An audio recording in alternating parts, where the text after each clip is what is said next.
The nightmare always began the same way. Rain pounded against the windows, each drop like a hammer strike in Garrett Sullivan's ears. Thunder rolled across the Wyoming prairie, shaking the small cabin to its foundations. Lightning illuminated his wife's face in harsh blue-white flashes, Rebecca's skin pale as fresh linen, her breathing shallow and labored. "Hold on," Garrett whispered, cradling her swollen belly with one hand, clutching her fingers with the other. "Just hold on, Becca. The storm will pass." But it was a lie, and they both knew it. The baby was coming too early. The doctor was 15 miles away in Willow Creek. The bridge had washed out hours ago. Rebecca's eyes found his in the darkness. "You can do this," she whispered. "You've helped with births before, during the war." Yes, he had. Field hospitals with screaming men missing limbs, blood-soaked stretchers, women from nearby towns delivering babies amid cannon fire. But none of that mattered now. "I can't lose you," he said, voice breaking. Rebecca's face contorted in pain, her grip on his hand tightening to an impossible strength. "Promise me something," she gasped between waves of agony. "Anything. If I don't," she bit back a scream. "If we don't make it, promise you'll find happiness again." "Rebecca, don't." "Promise me." Garrett felt tears streak down his face, mingling with the sweat of fear. "I promise." But it was another lie. Hours later, as the storm raged on, and Garrett's hands were stained red with the blood of his wife and unborn daughter, he made a different promise to their still forms. "I will never love again," he whispered. Never.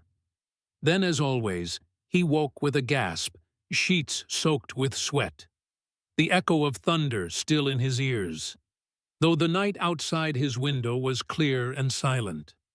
Garrett Sullivan sat up in bed, heart hammering against his ribs. Dawn had barely broken the horizon, just beginning to blush pink beyond his window. His hands trembled as he ran them over his face, feeling the rough scratch of his beard, the hollow of his cheeks. 3 years since that night, and still the dream came regular as the seasons. He turned to the wedding portrait on his bedside table, Rebecca, in her mother's lace dress, smiling with all the promise of youth. He was smiling too, in the photograph, a different man with bright eyes and smooth cheeks, his arm protective around his new bride's waist. "I kept my promise," he whispered to the portrait. "The one that matters." Outside, a rooster crowed, calling him to duties that wouldn't wait for grief. Garrett dragged himself from the tangled sheets and crossed to the wash basin.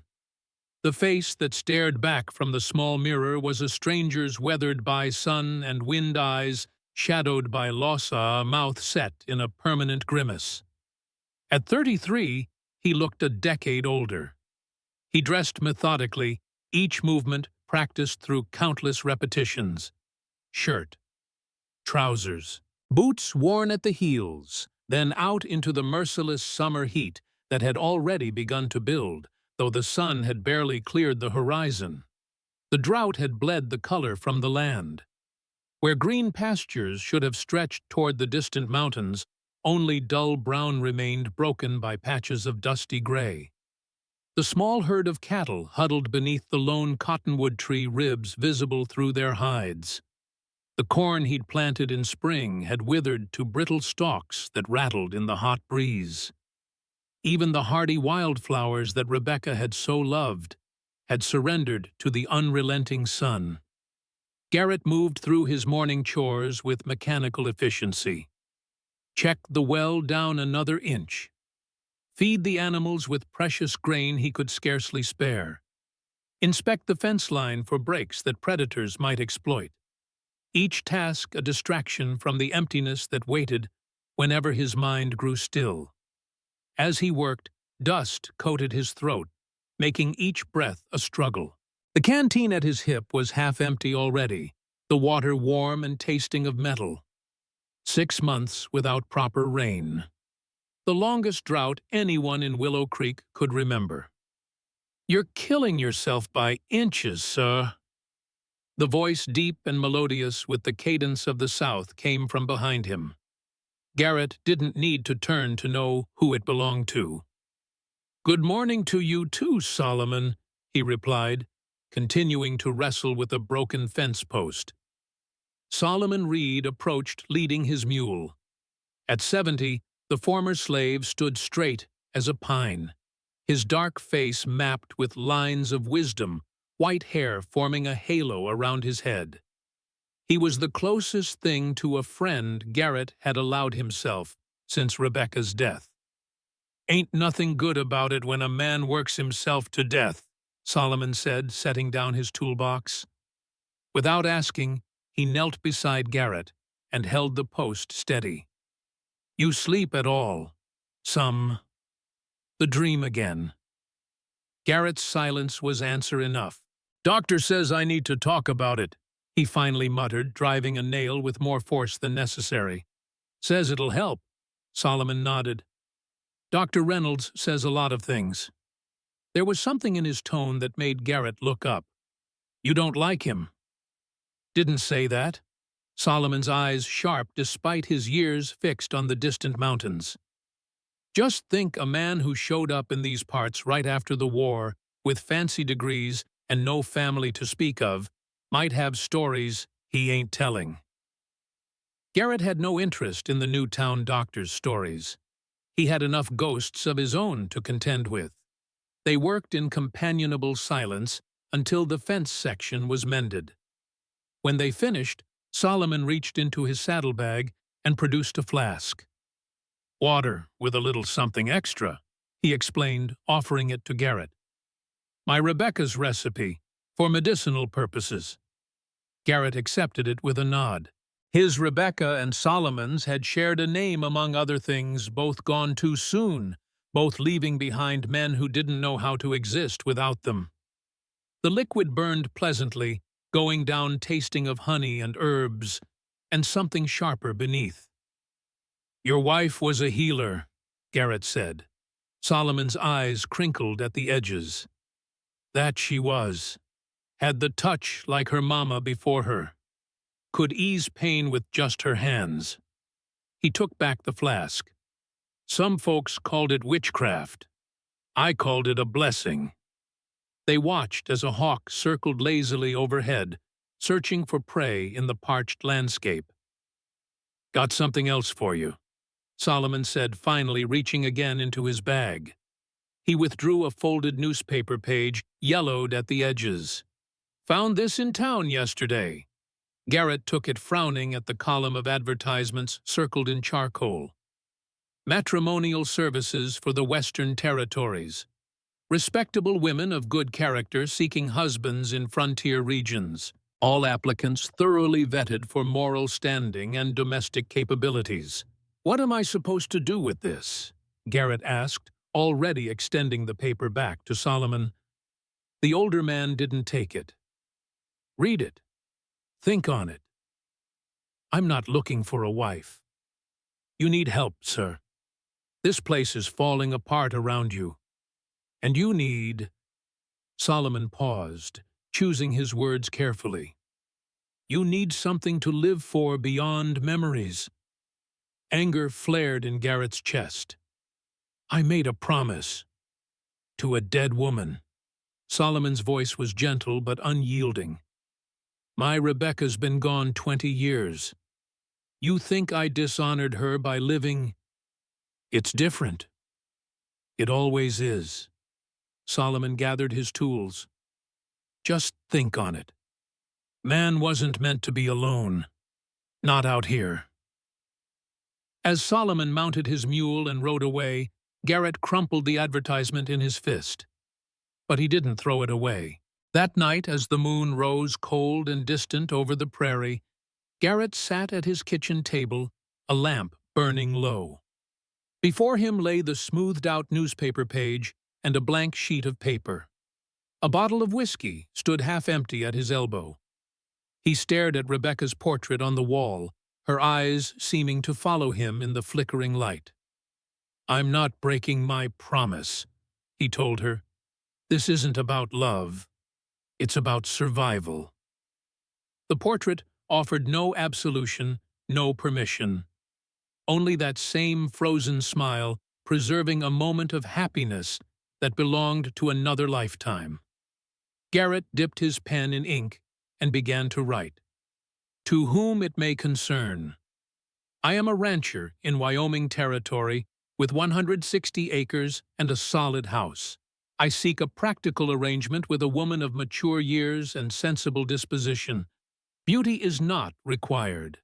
Youth is not desired. I need a partner who understands hard work and solitude. I offer respect and fair treatment, but not romance. My heart is buried with my late wife. References available from Reverend Thomas Miller of Willow Creek. Respectfully, Garrett Sullivan." He signed his name with a flourish more suited to his former self, then sat back, the whiskey burning in his throat. It wasn't poetry. It wasn't even particularly kind. But it was honest, and that was all he had left to offer anyone. In the morning, with his head pounding and mouth dry as dust, Garrett nearly burned the letter. But the sight of a fence post that needed mending, a garden choked with weeds and cattle growing thinner by the day, hardened his resolve. He sealed the envelope and rode into town to post it. 6 weeks passed, weeks of punishing heat and dwindling hope. Garrett had all but forgotten the letter when he rode into Willow Creek for supplies and found a telegram waiting at the general store. Bride arriving Tuesday noon.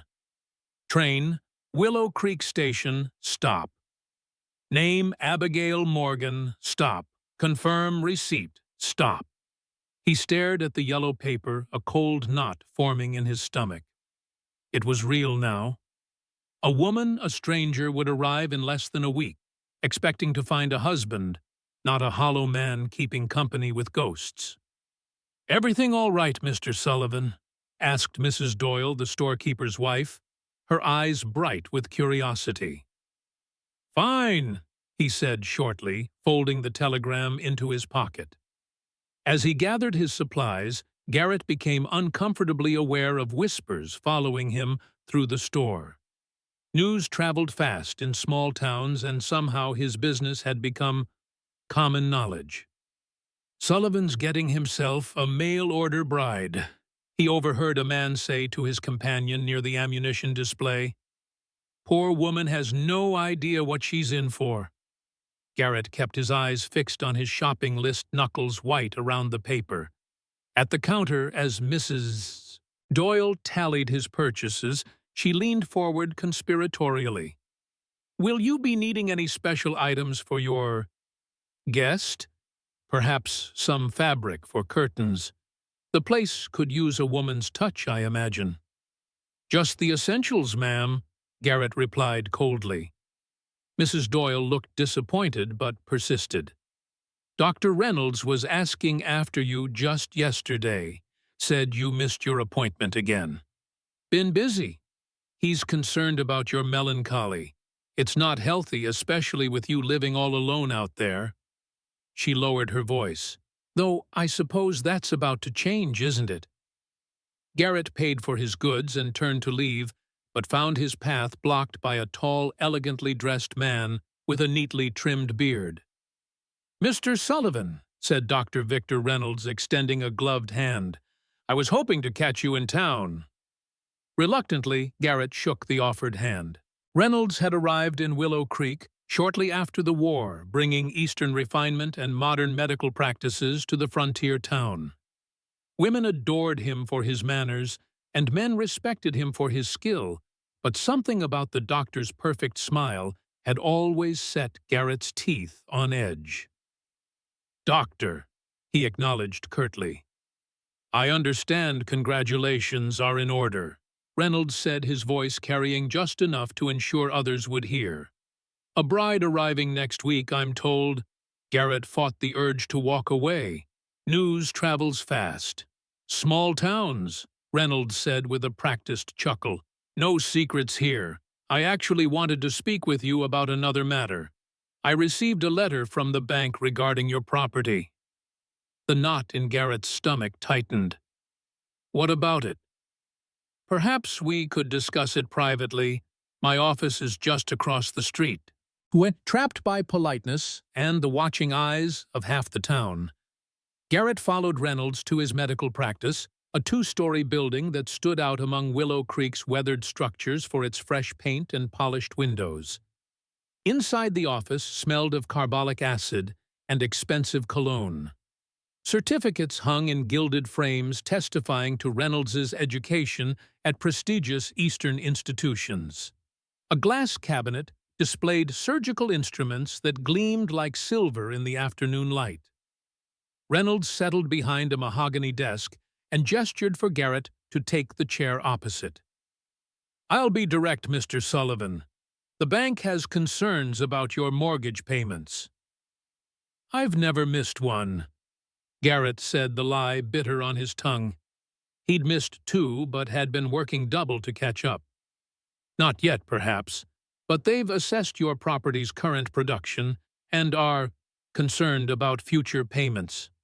Reynolds steepled his fingers. As it happens, I'm an investor in the bank.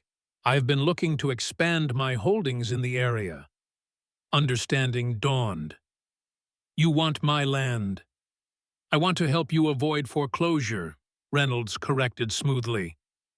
I could offer a fair price enough to settle your debt and give you a fresh start elsewhere. Perhaps somewhere with better rainfall. My land's not for sale. Consider it at least.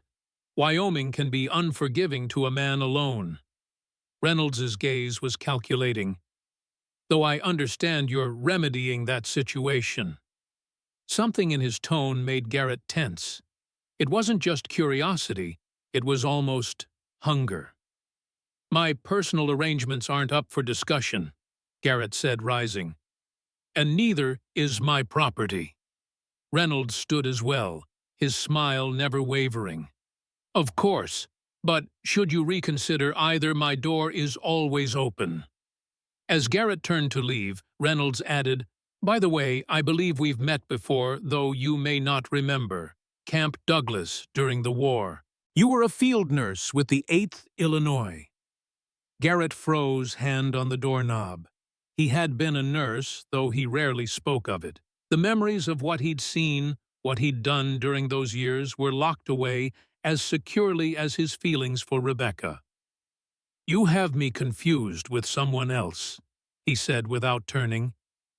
Perhaps, Reynolds conceded. Though I never forget a face, especially one that's witnessed the same horrors I have. Garrett left without another word, the weight of the past and the uncertainty of the future pressing down on him like twin burdens. When he returned to his ranch, he found Solomon waiting on the porch, an unusual tension in the old man's posture. Heard the news in town, Solomon said without preamble. She arrives Tuesday. Garrett nodded, unloading supplies from his wagon. You ready for this? It's a business arrangement, Garrett said flatly. Nothing to be ready for. Solomon studied him with eyes that saw too much. You got a room prepared for her? The question brought Garrett up short. He hadn't thought that far ahead. The house had 3 bedrooms, his the one that would have been the nursery door kept firmly shut, and Rebecca's sewing room, which had become a storage space for items he couldn't bear to see, but couldn't bring himself to discard. I'll clear out the sewing room, he said. Solomon nodded. I'll help. And I'll bring some of my Rebecca's things, linens and such. Been saving them for—" He trailed off, then squared his shoulders. Well, they ought to be used. The next few days passed in a blur of preparation. Together, they emptied the sewing room of Rebecca's possessions, each item a knife to Garrett's heart, her rocking chair, her half-finished quilt, her collection of pressed wildflowers.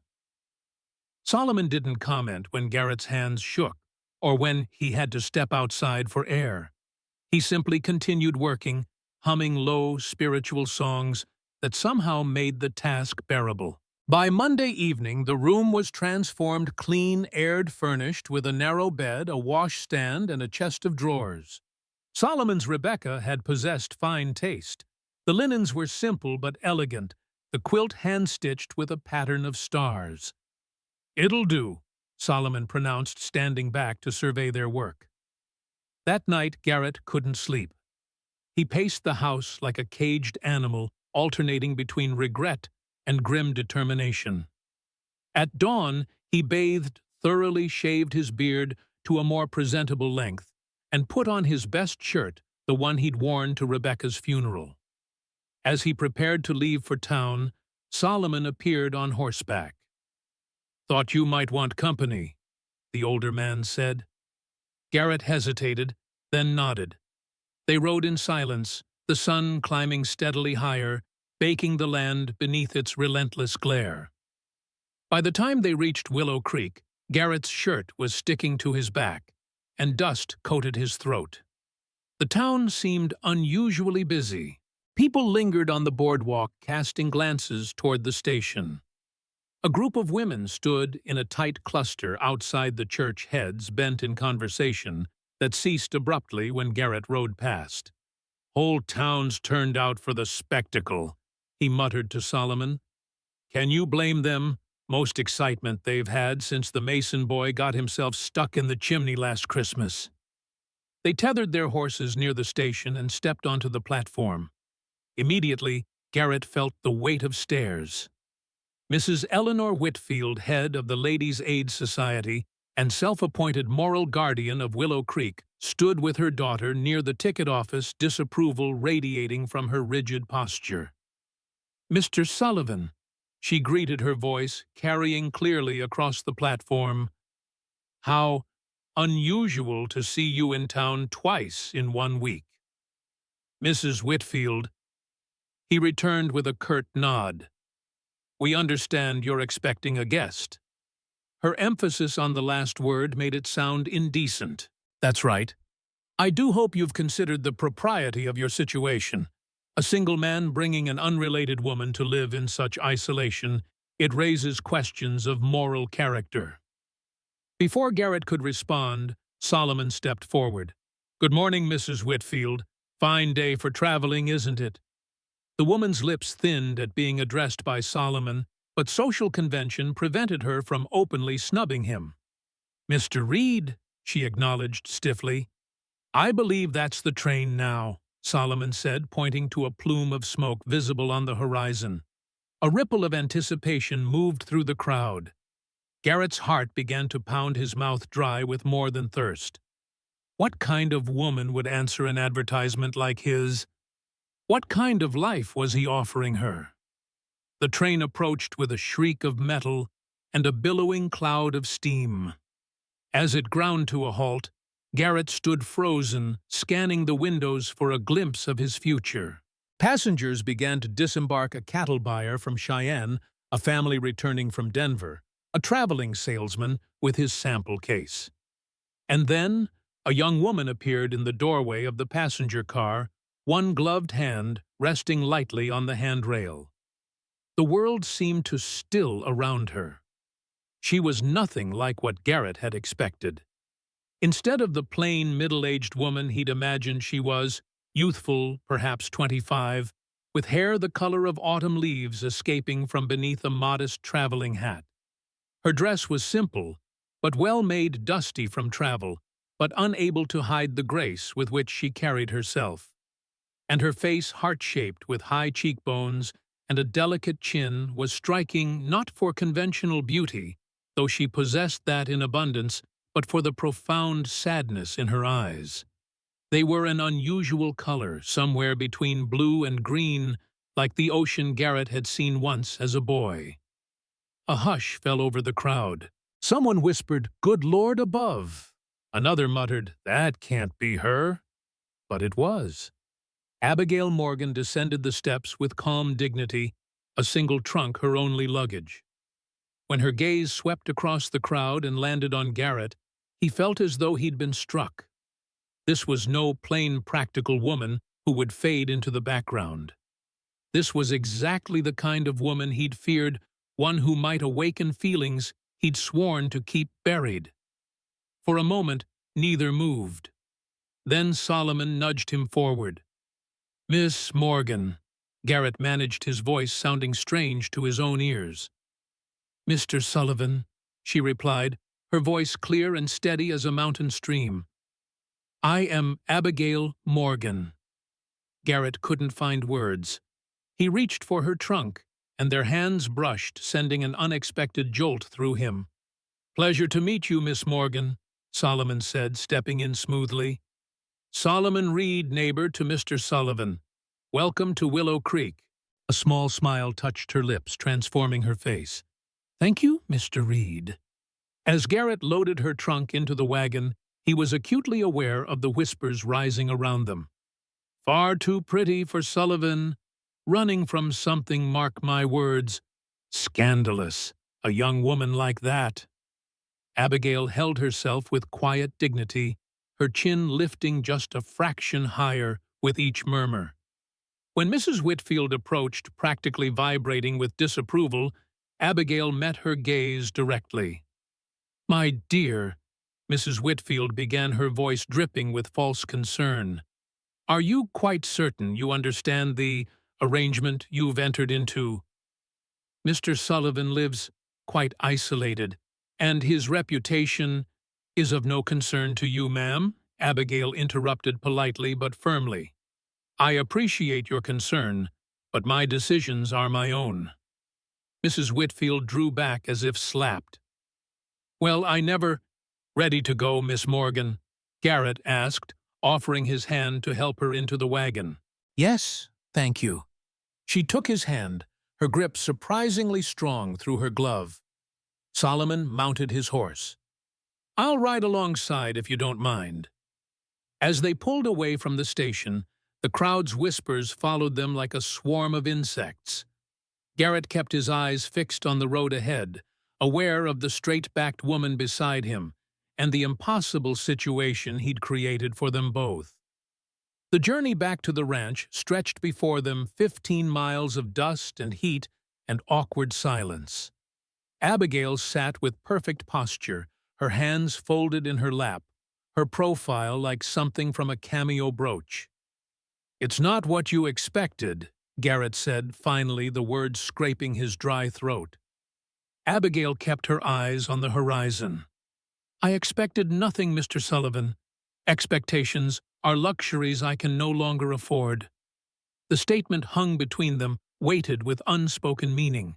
Garrett found himself stealing glances at her, noting the tightness around her mouth, the way her hands clasped each other, white-knuckled, despite her outward calm.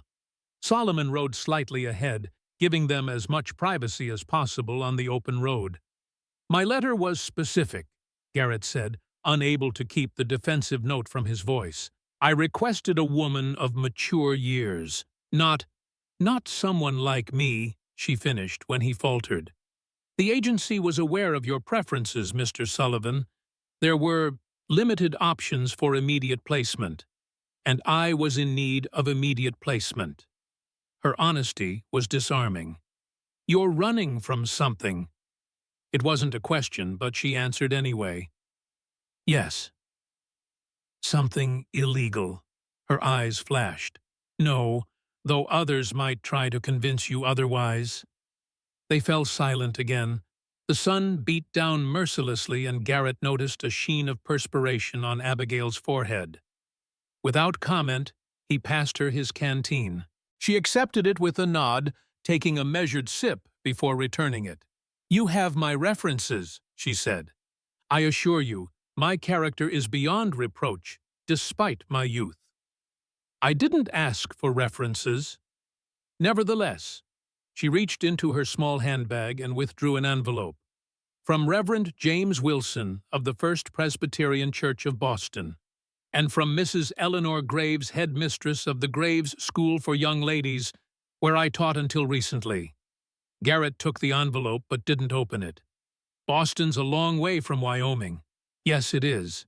Far enough to escape whatever you're running from. Abigail's gaze remained fixed ahead. I certainly hope so, Mr. Sullivan. They crested a rise, and Garrett's ranch came into view. The weathered house, the barn with its roof patched by his own hand, the chicken coop, and the garden long since surrendered to dust.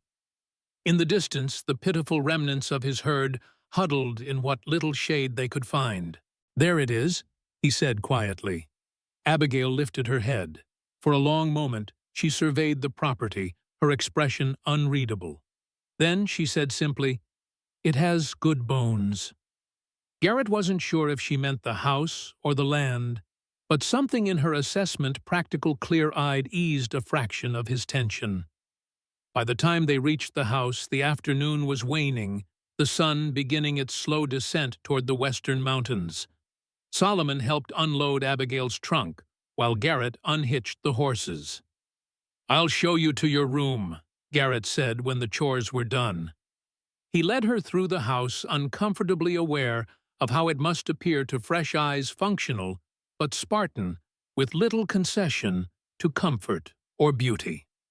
The floors were swept clean, but the curtains hung limp and faded.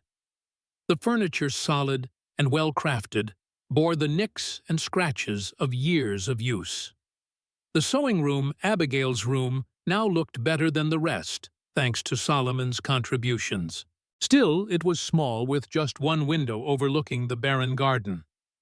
"It isn't much," Garrett said, setting down her trunk, "but it's private." "It will do," Abigail replied, placing her gloved hand on the quilt. "Thank you." An awkward silence fell between them. Garrett cleared his throat. "You must be tired from your journey. I'll let you rest before supper." As he turned to leave, Abigail spoke. "Mr. Sullivan, I think we should be clear about arrangements." He faced her again, finding her gaze direct and steady. "What did you have in mind? You advertised for a wife," she began, then hesitated. "But in your letter, you specified this would be a practical arrangement. I want to be certain we understand each other." Garrett nodded stiffly. "This is a business arrangement, Miss Morgan. You'll have your room, I'll have mine. We'll share the work, share the burdens, but I won't require more than that." Understanding flickered across her face. "That suits me well enough. I did not come here seeking tenderness, Mr. Sullivan." Relief should have followed her words. Instead, a strange disappointment tightened his chest. He pushed it aside firmly. "The work is hard. Water is scarce. Winter can cut us off for weeks. The nearest neighbors are 5 miles away. I'm not afraid of work, Mr. Sullivan, and I've lived with worse isolation." There was that sadness again, deepening the ocean color of her eyes. He nodded, uneasy at how her calm words both reassured and unsettled him. "I'll leave you to settle in then. Supper's at 6. As he closed the door behind him, Garrett exhaled slowly. What had he done? Brought a beautiful young woman, clearly educated, clearly running from something serious, to his failing ranch in the middle of nowhere. It was madness. In the kitchen, he found Solomon preparing to leave. "She seems a fine young woman," the older man said. "Strong spirit. You could do worse." Garrett shook his head. This was a mistake. "She's not what I asked for." "No," Solomon agreed. "She's what you need." Before Garrett could argue, Solomon continued, "There's something about her that reminds me of my Rebecca. A knowing in the eyes. A way of seeing. She's running from something." "Aren't we all?" Solomon placed his hat on his head. "Be kind to her, sir.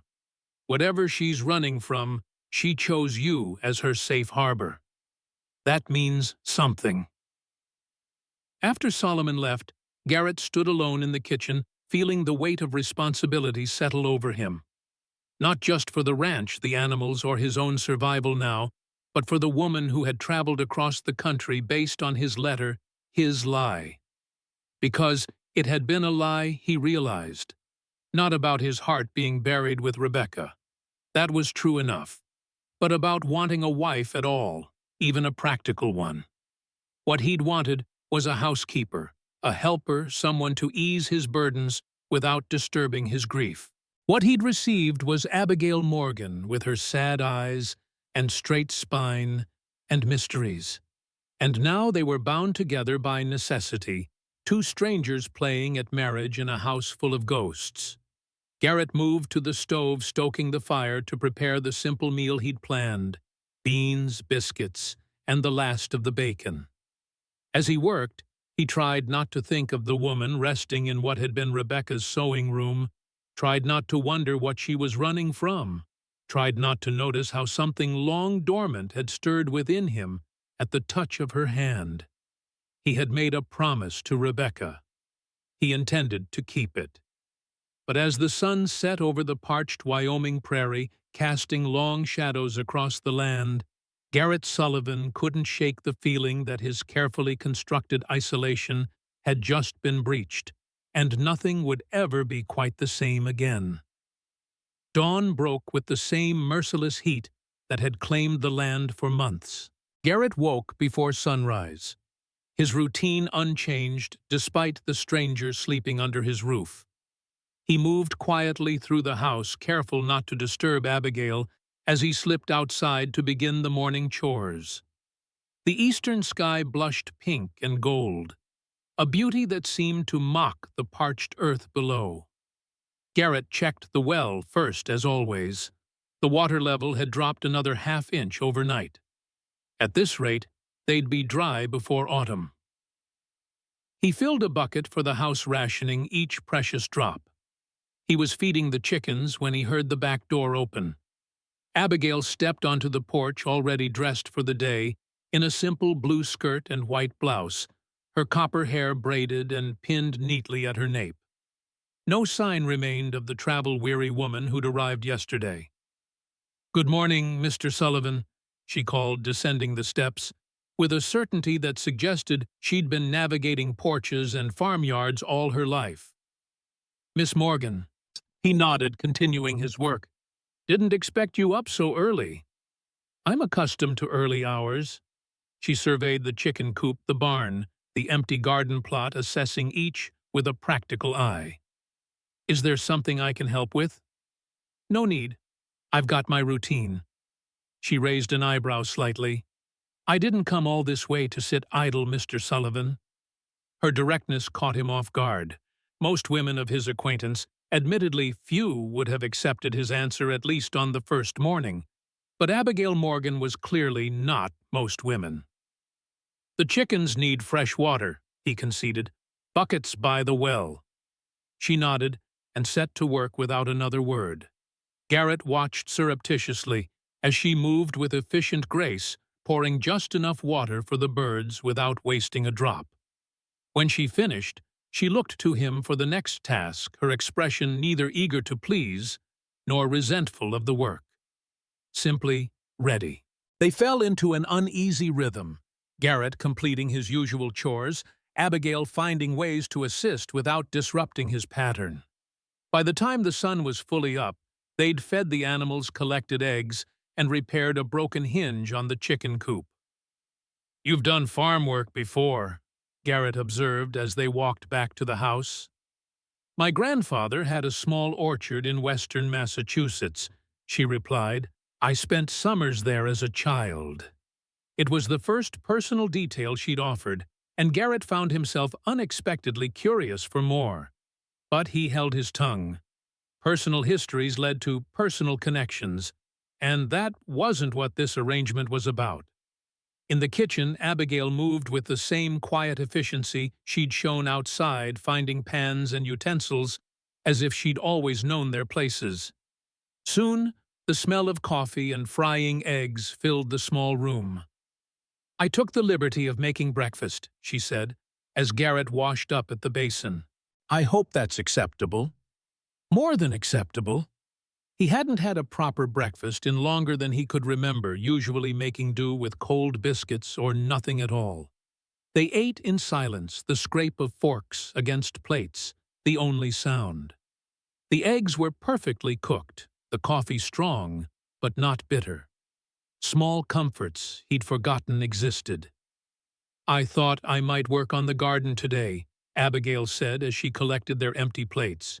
"If you have seeds, we might still salvage something before winter." Garrett shook his head. "Ground's too hard. Nothing will grow."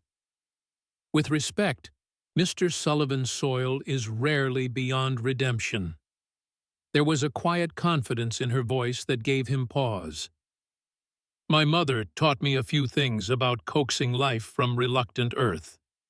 The mention of her mother was another small revelation, another thread in the mystery of Abigail Morgan.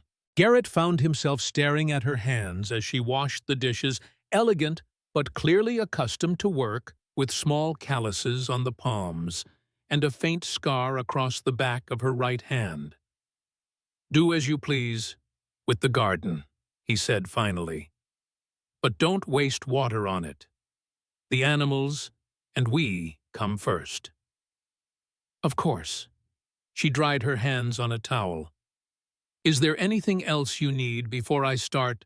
Something in her phrasing her deference to his authority, while subtly establishing her own domain, stirred an unexpected warmth in Garrett's chest. He tamped it down quickly. "I'll be checking the north pasture today. Won't be back until sundown." She nodded, already turning her attention to assessing the kitchen's meager supplies. Garrett left her to it, relief and unease battling within him as he saddled his horse and rode out. The north pasture was the furthest part of his property, a journey of several hours. In better times, the cattle would have grazed there through summer, but the drought had withered the grass to dust.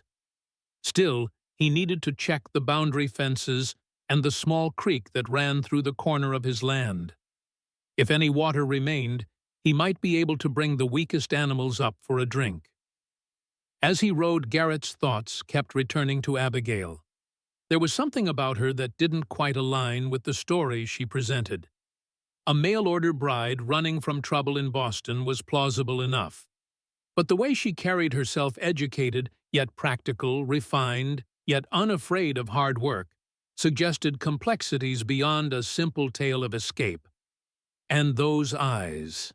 They haunted him not for their unusual color, but for the depth of feeling they revealed in unguarded moments. He recognized the look because he'd seen it in his own mirror, the expression of someone who had witnessed things that changed them forever. By midday, Garrett had reached the creek, finding it reduced to a series of muddy puddles. Not enough to bring the herd to, but he could fill his canteen for the ride home. As he knelt by the largest pool, a flash of movement caught his eye. Wolf tracks in the soft mud. Fresh ones. Garrett's hand moved instinctively to the rifle slung across his back. Wolves were rare in these parts, but the drought was driving all manner of creatures to desperation. If they were hunting near his property, the weakened cattle would be easy prey. He followed the tracks along the creek bed, reading the story they told. 3 wolves moving with purpose, heading east toward his ranch. They'd passed through early that morning, which meant they could be anywhere by now. Garrett mounted quickly and turned his horse toward home, pushing the animal harder than he would have liked in the heat. Worry gnawed at him, not just for his vulnerable herd, but for the woman he'd left alone at the ranch. Abigail Morgan, with her delicate hands and Boston education, would have no defense against hungry predators. The sun was still high when he crested the final hill overlooking his property.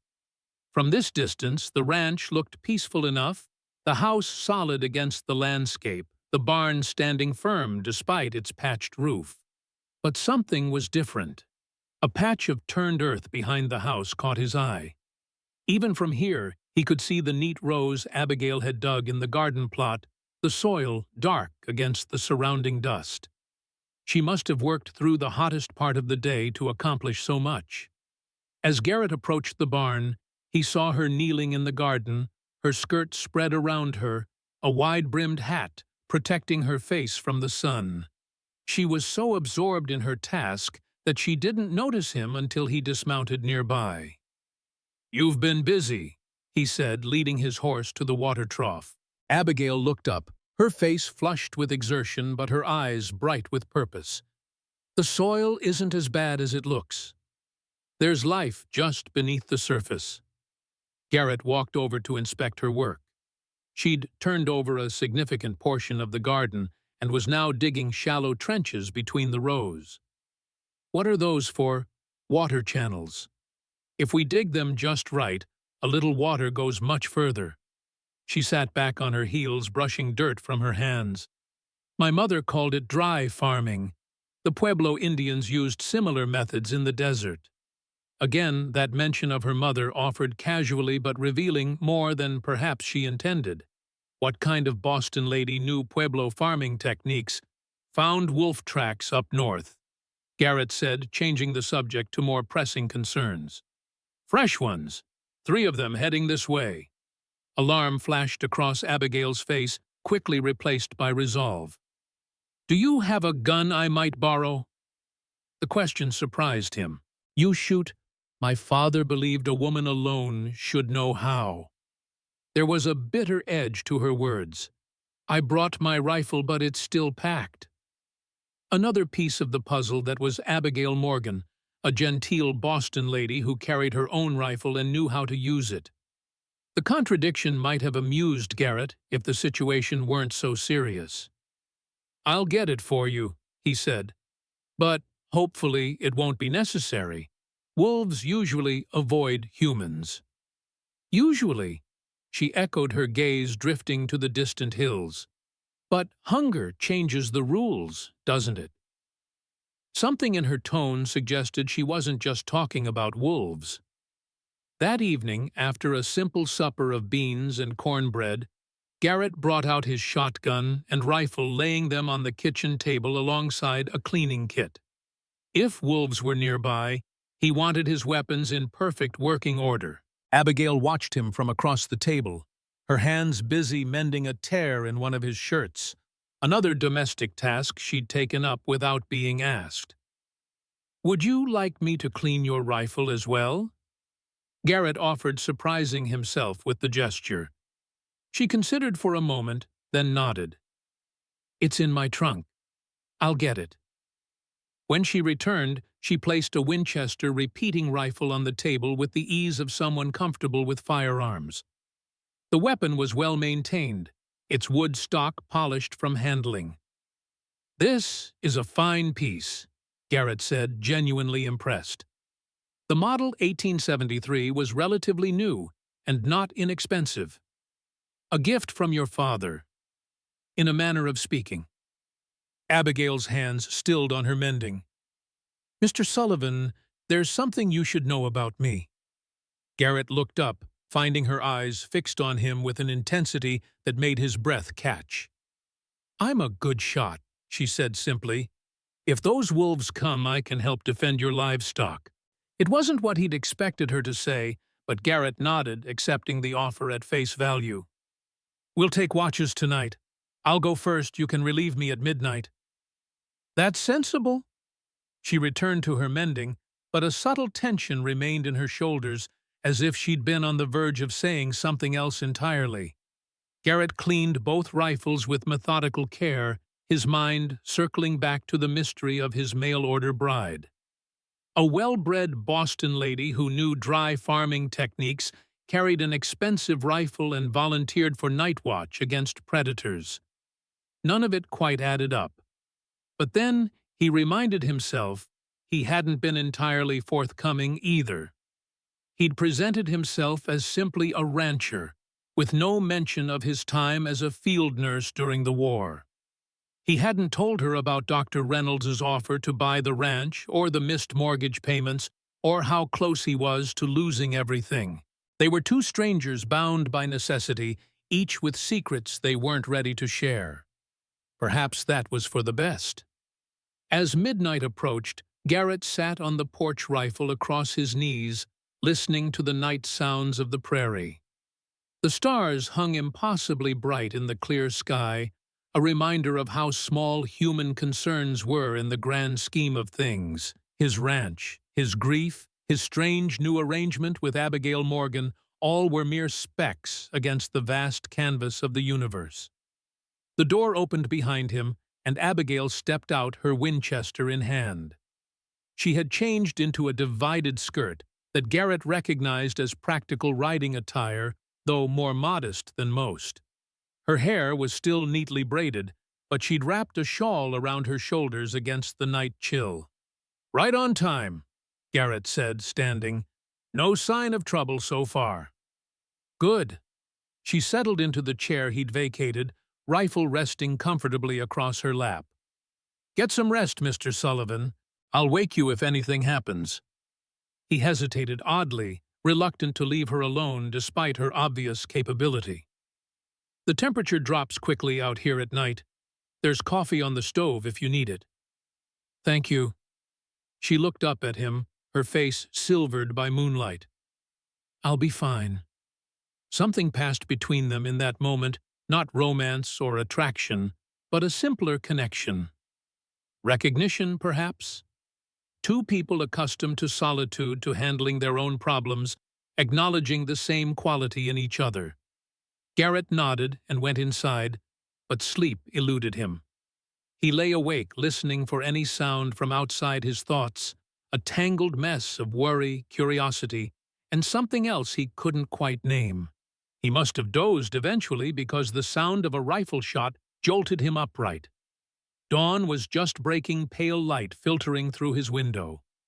Garrett grabbed his shotgun and rushed outside in his stocking feet, heart pounding. Abigail stood at the edge of the porch, Winchester raised to her shoulder, sighting down the barrel. 50 yards away, a large gray wolf lay motionless on the ground.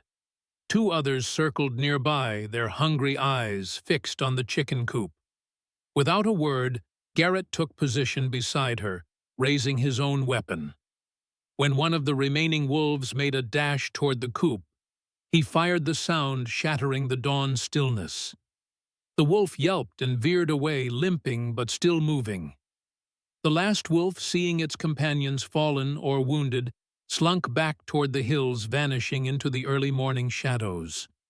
For a long moment, neither Garrett nor Abigail moved, their breath fogging in the cool air. Then she lowered her rifle, her expression grim but satisfied. "Clean shot," Garrett said, nodding toward the fallen wolf. "Thank you." She ejected the spent cartridge, her movements efficient. My father would be pleased to know his lessons weren't wasted. There it was again, that reference to her father, always with the same undertone of complicated emotion. Garrett wanted to ask, but the morning chores wouldn't wait, especially now, with a carcass to deal with. "I'll take care of the wolf," he said. "You should get some rest." Abigail shook her head. "I'm not tired, and 2 pairs of hands make lighter work." Together, they dragged the wolf carcass away from the house. Garrett would skin it later. The pelt might fetch a decent price in town, and these days he couldn't afford to waste anything of value. As the sun rose, fully turning the land golden, Garrett glanced at the woman working beside him. Her shot had been perfect, clean through the heart, dropping the wolf instantly. No hesitation, no feminine squeamishness, just practical lethal efficiency. "Where did you learn to shoot like that?" he asked finally. Abigail paused, her gaze already moving toward the horizon. "When you have something worth protecting, you learn." It wasn't really an answer, but Garrett understood it nonetheless. He too had acquired skills out of necessity: field medicine during the war, carpentry to maintain the ranch, animal husbandry to manage his herd. Survival had been his teacher as well. Something shifted between them that morning. Garrett had seen her beauty from the first, yes, but now he saw her strength, her will, her competence, and that awakened something in him far more dangerous than physical attraction: respect. Days turned into weeks. The rhythm of ranch life absorbed Abigail as if she'd always been a part of it. She rose before dawn, worked alongside Garrett, without complaint, and still found energy to transform their living space bit by bit. Her garden flourished against all odds. Using her knowledge of dry farming and carefully collected rainwater from the rare summer thunderstorms, she coaxed seedlings from the reluctant earth. The first tender shoots of beans and squash emerged tiny flags of defiance against the drought. Inside the house gradually shed its neglected air.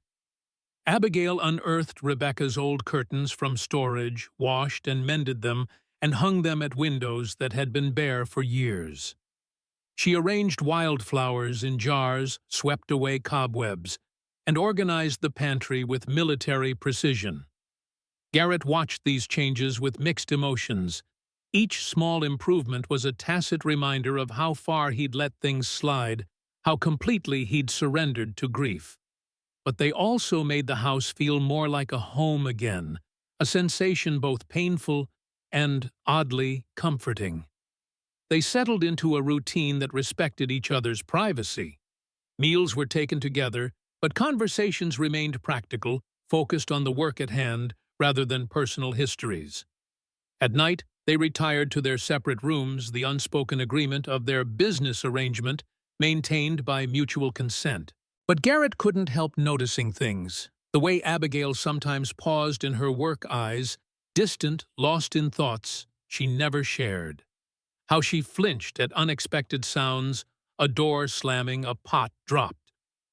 The careful way she scanned the horizon whenever riders approached, tension visible in her shoulders, until she identified them as neighbors or passing cowboys. And most curiously, her habit of writing late into the night. From his room, Garrett could see the faint glow of her lamp, could sometimes hear the scratch of pen on paper.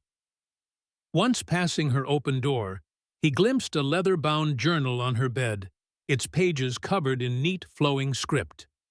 What secrets did Abigail Morgan record in those midnight hours? What memories haunted her enough to keep her from sleep? Garrett didn't ask. Just as she didn't question his nightmares, the ones that still came less frequently now, but no less vivid. Just as she never mentioned the locked room at the end of the hall, the nursery that never welcomed a child. They were two damaged people sharing space, sharing work, sharing meals, but keeping their wounds carefully hidden from each other. Until the night of the accident. It happened during another repair to the chicken coop. A loose board, a slip of the hammer, and suddenly Garrett's hand was bleeding profusely, a deep gash across his palm. "Damn it!" He dropped the hammer, clutching his wrist, as blood seeped between his fingers. Abigail was at his side instantly. "Let me see." Before he could protest, she had taken his hand in hers, examining the wound with clinical detachment. "It's deep. You'll need stitches. I'll ride into town." "No need. I can take care of it." Her voice was calm, authoritative. "Come inside." Too surprised to argue, Garrett followed her into the house. In the kitchen, Abigail directed him to sit at the table while she gathered supplies. Clean cloths, a basin of water, a bottle of whiskey, and a small leather case from her room. "This will hurt," she warned, pouring whiskey over the wound. Garrett hissed, but didn't pull away. He'd experienced far worse pain. What surprised him was the professional way Abigail cleaned the injury, her touch firm but gentle. From her case, she produced a curved needle and catgut suture, medical supplies no ordinary woman would carry. "You've done this before," he observed as she threaded the needle. Many times, her focus remained on her task. "Hold still now." The first stitch stung, but Garrett barely noticed, transfixed by the sight of Abigail's hands working with such confidence. Her stitches were neat and even placed with the skill of a trained surgeon. As she tied off the final suture, Garrett found his voice. "Where did you learn to do that?" Abigail hesitated, her eyes meeting his for a brief moment before she looked away. My mother was a healer. She taught me. A healer, Garrett repeated. You mean a doctor? Not officially. Women aren't allowed in medical schools. There was bitterness in her tone. But she knew more than most physicians with fancy degrees. She began wrapping his hand with a clean bandage, her touch light but secure. Keep it clean. Change the dressing daily. The stitches can come out in about 10 days. It was the most personal information she'd shared since her arrival, and Garrett found himself hungry for more. Is she still in Boston? Your mother, Abigail's hands stilled. No, she died when I was 16. I'm sorry. It was a long time ago. She secured the bandage with a small knot. There. Good as new, or it will be. As she packed away her supplies, Garrett noticed something odd. The bleeding had stopped almost immediately when Abigail touched his hand, before she'd even cleaned the wound. And now, though the gash had been deep enough to require stitches, there was almost no pain. He flexed his fingers experimentally. The bandage restricted movement, but the burning sting he'd expected was notably absent. You should rest it, Abigail advised, misinterpreting his movement. No heavy work for a few days. It doesn't hurt much. That's the shock. It will hurt later. She closed her case with a decisive snap. I'll finish the repairs on the coupe. You don't have to. I want to. Her tone brooked no argument. Rest, Mr. Sullivan. As she walked out, Garrett stared after her, the puzzle of Abigail Morgan growing more intriguing by the day. A Boston lady who shot like a marksman, stitched wounds like a surgeon, and knew farming techniques from the Southwest. None of it made sense unless she wasn't from Boston at all. But if that was a lie, what else wasn't true? And what was she really running from? 2 days later, Garrett rode into Willow Creek for supplies. His hand was healing remarkably fast, the wound already closing cleanly with none of the redness or swelling that often accompanied deep cuts. Another small mystery to add to the growing list. The town was unusually busy for a weekday. Farmers from outlying homesteads mingled with cowboys from the larger ranches, creating a bustling atmosphere in the normally quiet street. "Sullivan!" called a voice as Garrett tied his horse outside the general store. He turned to find Jim Parker, owner of the neighboring ranch, approaching with a broad smile. "Thought that was you. How's married life treating you?" Garrett stiffened. "Miss Morgan and I have an arrangement. It's not—" Sure. Parker winked knowingly. "An arrangement. That's what my Martha and I had too 30 years ago. Started as convenience, ended up the best thing that ever happened to me." He clapped Garrett on the shoulder. "You lucked out with that one, Sullivan. Pretty as a picture and handy too, from what I hear." "What you hear?" Solomon mentioned she shot a wolf clean through the heart. Said she handles a Winchester like she was born with it in her hands. Parker shook his head admiringly. "Don't let that one get away, is my advice." Before Garrett could respond, the door of the general store opened, and Dr. Reynolds emerged, his tailored suit immaculate despite the dusty street. "Ah, Mr. Sullivan," he said, his perfect smile appearing beneath his neatly trimmed beard. "I was just asking about you." "How fortuitous." Garrett nodded stiffly. "Doctor, I understand congratulations are in order. Your bride has been the talk of the town since her arrival." Reynolds adjusted his gloves. "Mrs. Doyle tells me she's quite the gardener. Something of a miracle worker with plants, apparently." Garrett frowned. "Mrs. Doyle hasn't been to my ranch?" "No, but Solomon Reed has been singing Miss Morgan's praises to anyone who'll listen. The man seems quite taken with her." Reynolds studied Garrett's face with clinical interest. "As I suspect, are you?" "Is there something you wanted, Doctor?" Garrett asked, ignoring the implication. "Indeed. I'm hosting a small gathering at my home this Saturday evening. Nothing elaborate, just a few of the town's leading citizens. I'd be honored if you and Miss Morgan would attend." The invitation was unexpected. Reynolds's social events were notorious for their exclusivity, typically limited to the wealthiest and most influential residents of Willow Creek. "We're busy at the ranch," Garrett said automatically. "Oh, surely you can spare one evening." Reynolds's smile didn't reach his eyes. "I'm particularly interested in meeting your bride. I have a professional interest in newcomers to our little community, especially those with unusual talents." Something in his tone set Garrett's teeth on edge. "What do you mean by that?" "Merely that Solomon has been quite effusive about Miss Morgan's many skills. Gardening in drought conditions, marksmanship, and I believe he mentioned something about herbal remedies." Reynolds's gaze dropped to Garrett's bandaged hand. "Been injured, I see. Did Miss Morgan tend to that as well?" Instinctively, Garrett tucked his hand behind his back. "It's nothing. A scratch. Even minor wounds can fester without proper care. I'd be happy to take a look." "That won't be necessary." Reynolds studied him for a moment, then nodded. "As you wish. But do consider my invitation. 8 o'clock Saturday evening. Nothing formal, just a friendly gathering among neighbors." As Reynolds walked away, Parker whistled low. "Well, that's something.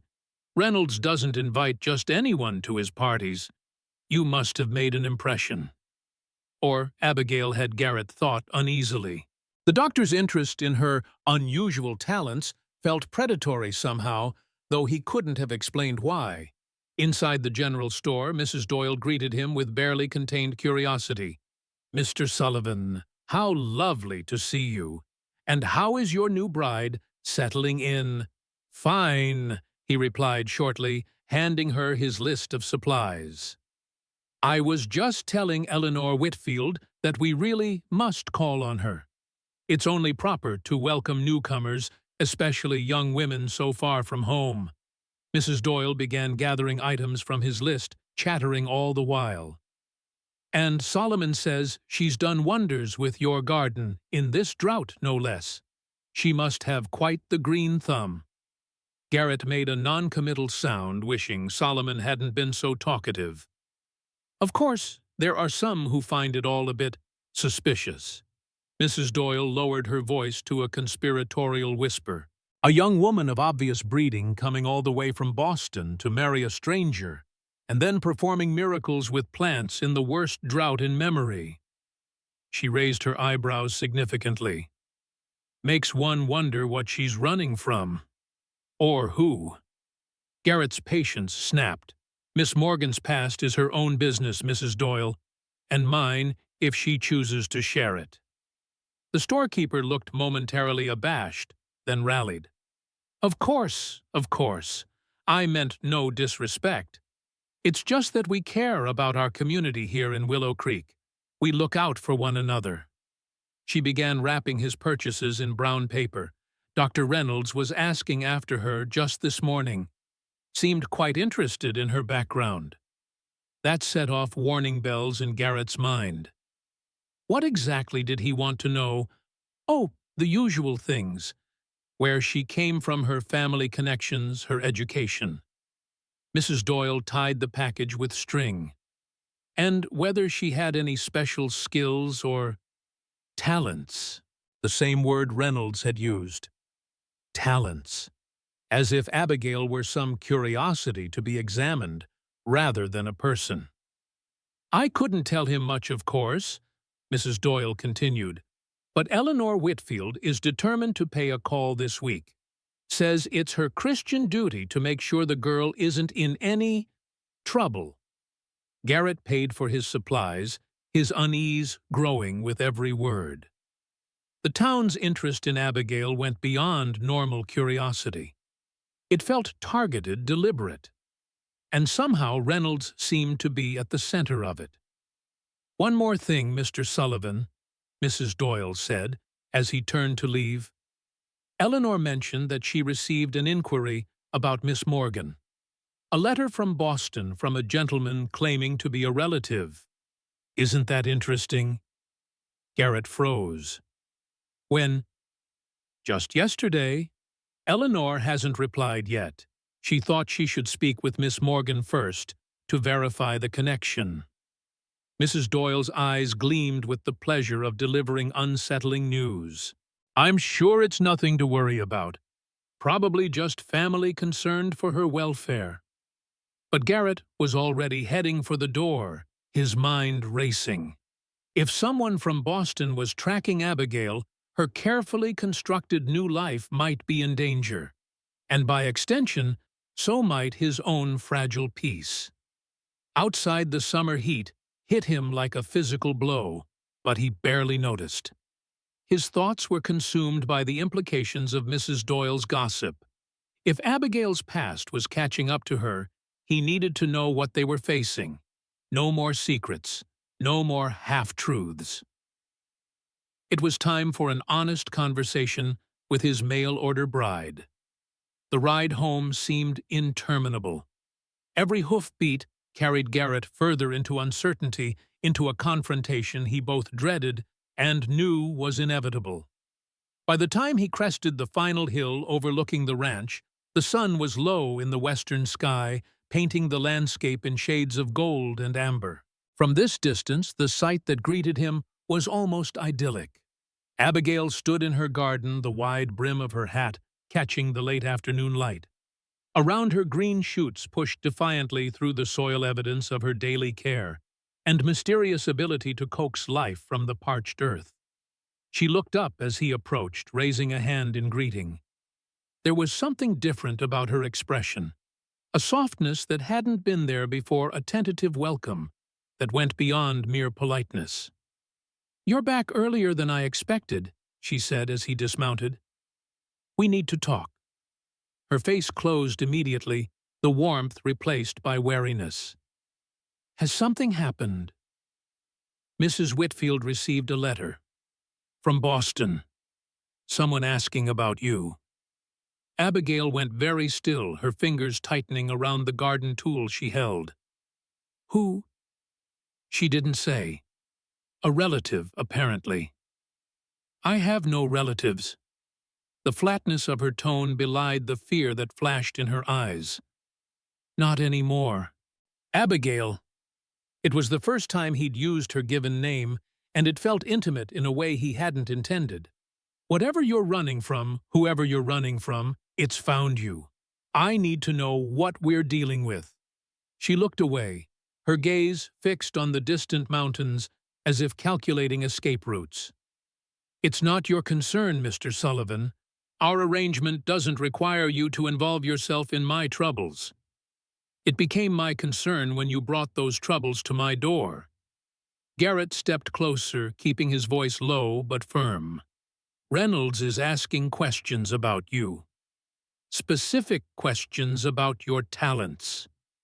And now there's a letter from Boston. These aren't coincidences." Abigail's face paled. "Reynolds? Dr. Victor Reynolds." The recognition in her voice confirmed Garrett's worst suspicions. "You know him." "I know of him." She set down her garden tool with deliberate care. "If he's here, then it's worse than I thought." "Tell me." For a long moment, Abigail stood silent, conflict visible in every line of her body. Then she sighed, seeming to deflate slightly. "Not here. Inside." In the kitchen, she moved with uncharacteristic nervousness, filling the kettle, setting it on the stove, gathering cups and saucers with hands that weren't quite steady. Garrett waited, giving her time to collect her thoughts.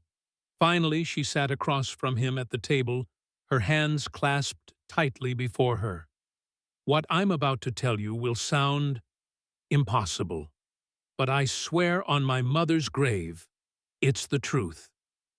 Garrett nodded, prepared for almost anything: a criminal past, a scandal, an unwanted marriage. What he wasn't prepared for was the actual story that unfolded. My mother wasn't just a healer. Abigail began, her voice low and intense. She had a gift, a real gift. She could heal with her touch, not just knowledge and skill, but something beyond that, something science can't explain. Garrett's first instinct was disbelief, but he held it in check. He'd seen enough in the war to know that the world held mysteries beyond rational explanation. "And you have this gift, too." It wasn't a question, but Abigail answered anyway. Yes, not as strong as hers was, but yes. She looked down at her hands. "I can ease pain, speed healing, not bring back the dead or cure all diseases, nothing so dramatic, but enough to make a difference." Garrett thought of his hand, how quickly the pain had subsided, how cleanly it was healing. "Your stitches didn't do that, did they? My hand." She shook her head. "The stitches helped, but no. I helped it along. I hope you don't mind." "Why would I mind?" The question came out more bewildered than he intended. "It's a gift, like you said." "Not everyone sees it that way." Bitterness crept into her voice. "Some see it as witchcraft, others as a resource to be exploited. My mother tried to keep her ability secret, using it quietly to help our community. But secrets like that don't stay hidden forever." Abigail rose, moving to the window to stare out at the gathering dusk. "When I was 16, a man came to our home in Boston. A doctor, he said, interested in my mother's remarkable success rate with difficult cases. He wanted to study her methods to bring her innovative techniques to the medical establishment." "Reynolds," Garrett guessed. She nodded without turning. "He was charming, persuasive, offered her recognition, legitimacy, a chance to help more people. She refused at first, but he was persistent. Eventually, she agreed to demonstrate her methods on a few select patients at Massachusetts General Hospital." Abigail's voice grew distant, as if she were seeing not the ranch outside the window, but a scene from long ago. It was a trap. Once they saw what she could really do, they didn't want to study her. They wanted to use her, experiment on her, find out how her gift worked, and if it could be harvested somehow. She turned back to Garrett, her eyes haunted. "They kept her isolated in a private ward, said she was mentally unstable, a danger to herself. They took blood tissue samples, subjected her to tests. Reynolds led it all, documenting everything, obsessed with discovering the source of her ability." Horror filled Garrett as the implications became clear. "And she died there." "Yeah." The word was barely audible. "They said it was pneumonia, but I knew better. They pushed her too hard, weakened her too much. She died alone, a subject rather than a person." Abigail returned to the table, her composure partially restored. "I was sent to live with my father, a man who had abandoned us years earlier and remarried into wealth.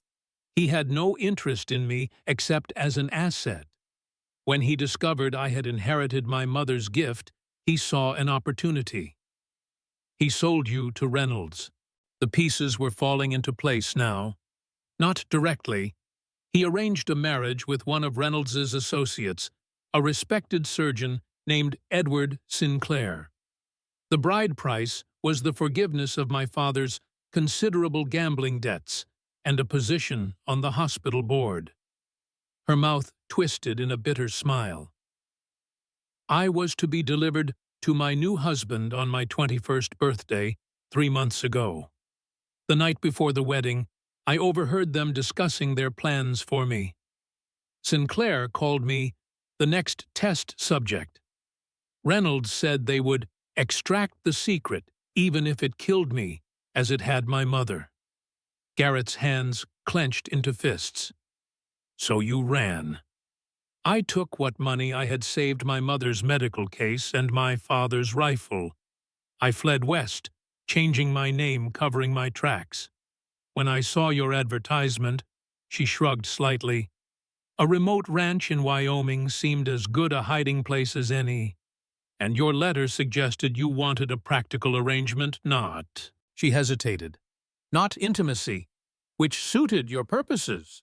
Yes. Her eyes met his, unexpectedly vulnerable.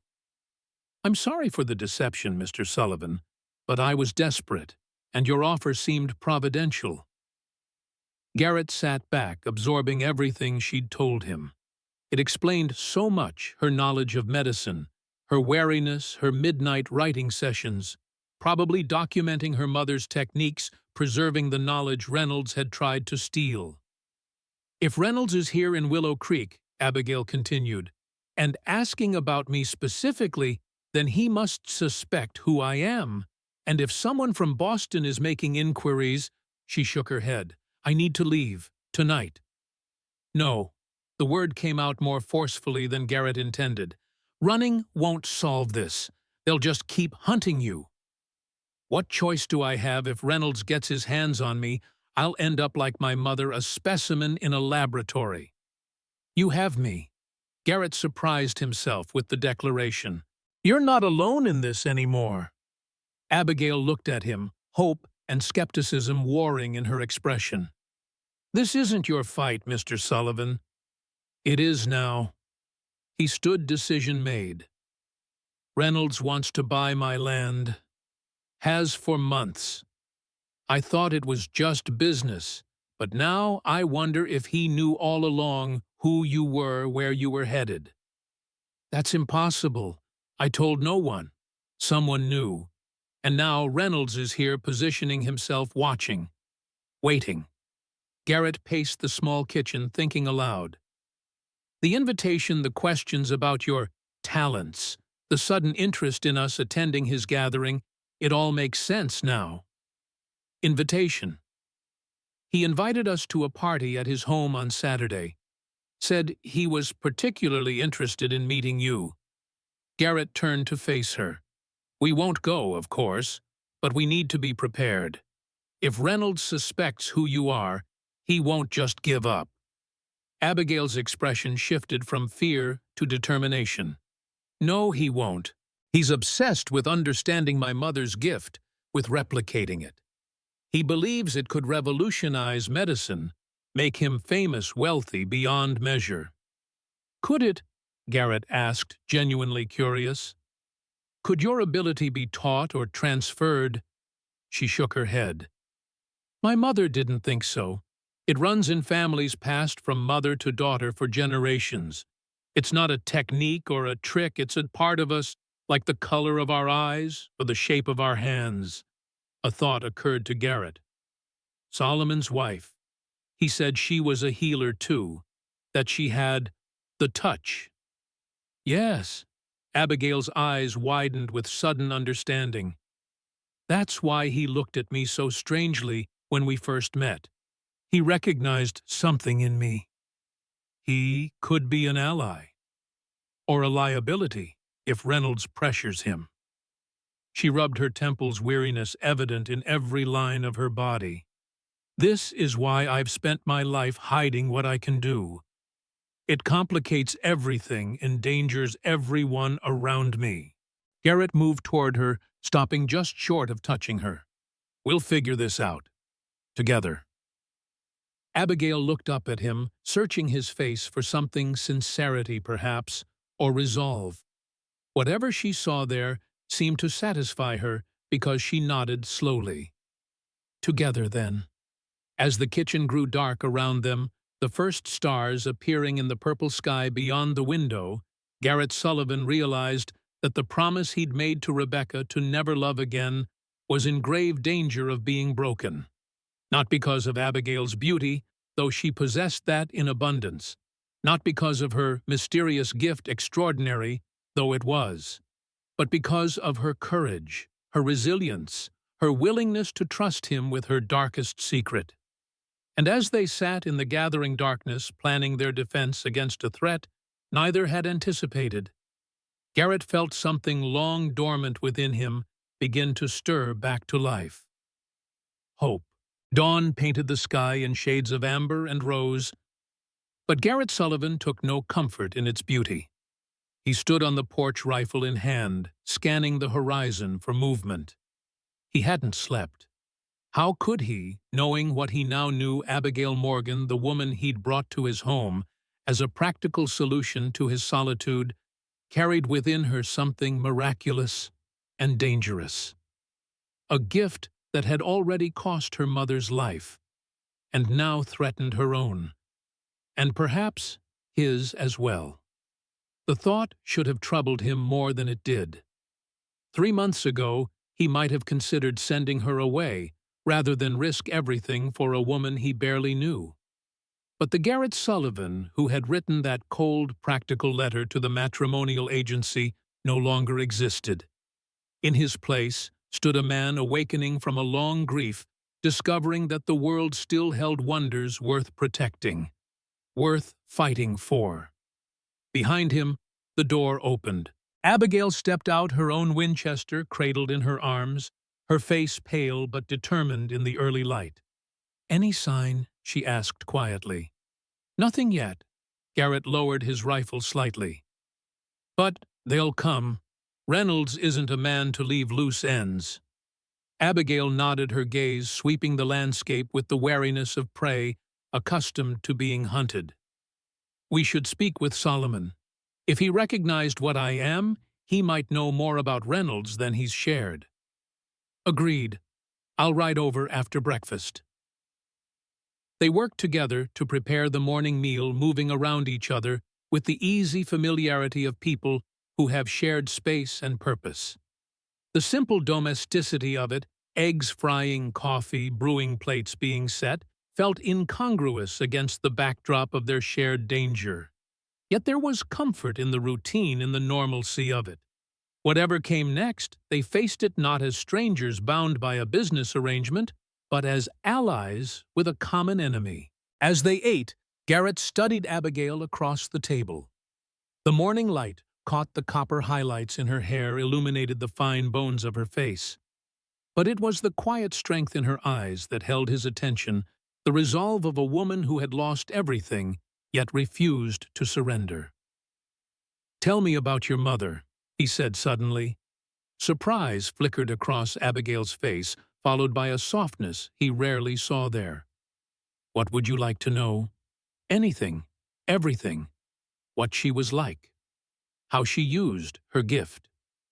Abigail set down her fork, her gaze turning inward. "Her name was Margaret. She was the kindest person I've ever known, but with a spine of steel when necessary." A small smile touched her lips. "She used to say that healing wasn't just about mending bodies, it was about seeing the whole person, recognizing their dignity." "She sounds remarkable."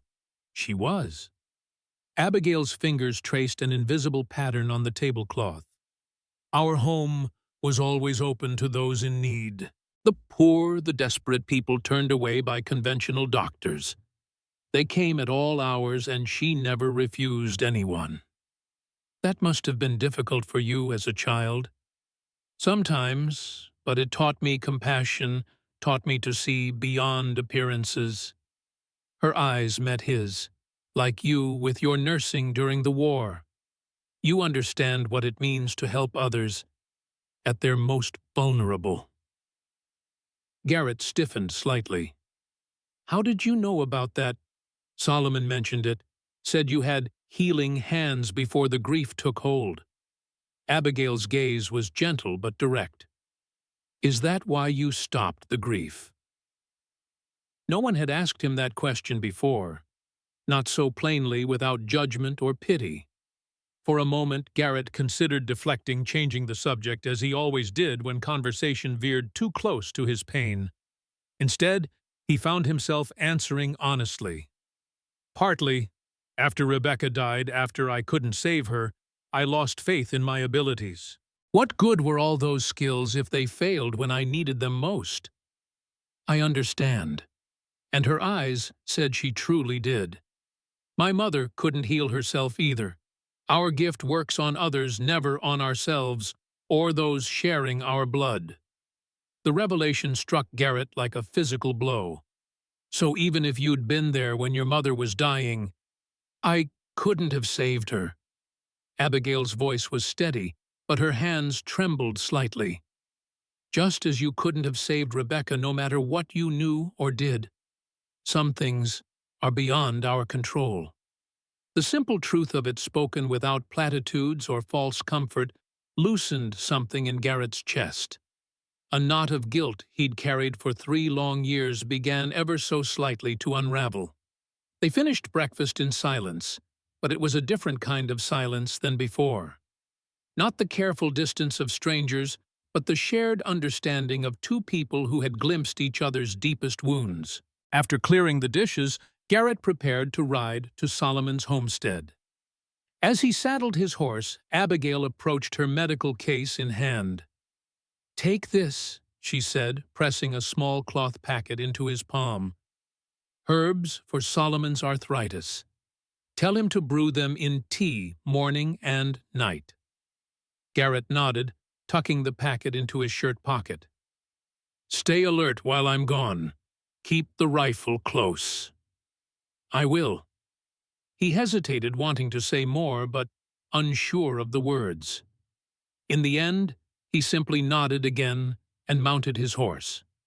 The ride to Solomon's place took less than an hour, the morning still relatively cool despite the season. The old man's cabin sat nestled against a stand of cottonwoods, modest but well-maintained, with a small garden that somehow thrived despite the drought. Solomon was on his porch, whittling a piece of wood with hands gnarled by age and labor. He looked up as Garrett approached, a knowing expression crossing his weathered face. "Been expecting you," he said by way of greeting. "Figured you'd come once the truth started showing itself." Garrett dismounted, tying his horse to the hitching post. "You knew about Abigail all along." "Suspected." Solomon set aside his carving. "Recognized something in her eyes. Same look my Rebecca had, like she could see right through a person to what ailed them body and soul." "Why didn't you say anything?" The old man's expression turned grave. "Some gifts ain't meant to be talked about openly. Too many folks fear what they don't understand. Or worse, want to use it for their own purposes." "Like Reynolds." Solomon's eyes sharpened. "So she told you about him?" "Last night." Garrett climbed the porch steps, settling into the chair beside Solomon. "What do you know about him?" Solomon was silent for a long moment, his gaze fixed on the distant mountains. "More than I wish I did," he finally said. "Met him during the war. Camp Douglas, same as you." Garrett frowned. "I don't remember seeing you there." "You wouldn't have. I wasn't a patient or a nurse. I was a test subject." The blunt admission hung in the air between them. Solomon continued, his voice low and steady. "Reynolds was conducting experiments then. Not official ones, private research, he called it. Looking for ways to speed healing, reduce infection. Noble goals on the surface. But his methods—" Solomon shook his head. "He didn't see us as people, just bodies to be cut open, sewn back together, studied. Us, colored soldiers mostly, few contraband slaves, people nobody would miss or believe if they complained." There was no self-pity in Solomon's tone, just a weary acceptance of historical fact. "My Rebecca found out. She was working as a laundress for the officers, but she had the gift. Used it to help the men when no one was looking." Solomon's hands stilled on the half-carved figure in his lap. "Reynolds caught her healing a boy who'd lost his leg. Boy should have died from infection, but under her hands the wound cleaned, began to heal. Reynolds couldn't believe what he was seeing." Garrett could imagine the scene all too clearly. The doctor's clinical fascination, the fear in the woman's eyes, the vulnerable patient caught between them. "He became obsessed with her," Solomon continued. "Wanted to study her, understand how she did what she did. When she refused, he threatened to have her arrested as a spy. said no one would question a black woman being taken away in chains. What happened? I helped her escape, got her out of camp, headed west together. A ghost of a smile touched Solomon's lips. Married her 2 weeks later in a little town in Kansas. Had 20 good years before the consumption took her. Garrett absorbed this new information, fitting it into the larger picture. Reynolds has been searching for people with this gift for decades, and experimenting on anyone he could get his hands on, trying to understand it, reproduce it. Solomon's eyes were hard now. When I heard he'd set up practice in Willow Creek, I nearly moved on. But I'm too old to start over again, and I thought perhaps he wouldn't recognize me after all these years. He's recognized Abigail, though, or at least suspects. Not surprising. Girl has power in her stronger than she knows, and she hasn't learned to hide it fully yet. Solomon leaned forward, his voice dropping. He'll come for her, Garrett, and not alone. I know. He's already making moves, asking questions in town, inviting us to his home. Don't go. Solomon's hand shot out, gripping Garrett's arm with surprising strength. That's how he works. Gets you somewhere private controlled, makes his move where no one can witness. We had no intention of accepting. Garrett hesitated, then reached into his pocket. Abigail sent these for your arthritis. Solomon took the small packet, a smile crinkling the corners of his eyes. Kind of her. Her mama must have taught her well. She did. Garrett stood, restless energy driving him to pace the small porch. How do we fight this Solomon Reynolds has influence connections? If he's been pursuing this for decades, he won't stop now. No, he won't. Solomon's voice was somber. Man like that, with a mission he sees as righteous, scientific progress, medical advancement, he'll justify any cruelty, any crime. Then what do we do? Solomon was quiet for a moment, turning the packet of herbs between his fingers. Finally, he looked up, determination hardening his features. We expose him. Bring his darkness into the light where everyone can see it. How it would be our word against his. A respected doctor versus... Garrett let the sentence hang unfinished. Not just our word. Solomon rose with the careful movements of a man whose body no longer fully obeyed his will. Come with me.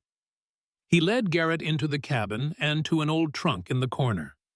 From it, he withdrew a leather-bound journal, its pages yellowed with age. My Rebecca kept records. Names, dates, treatments.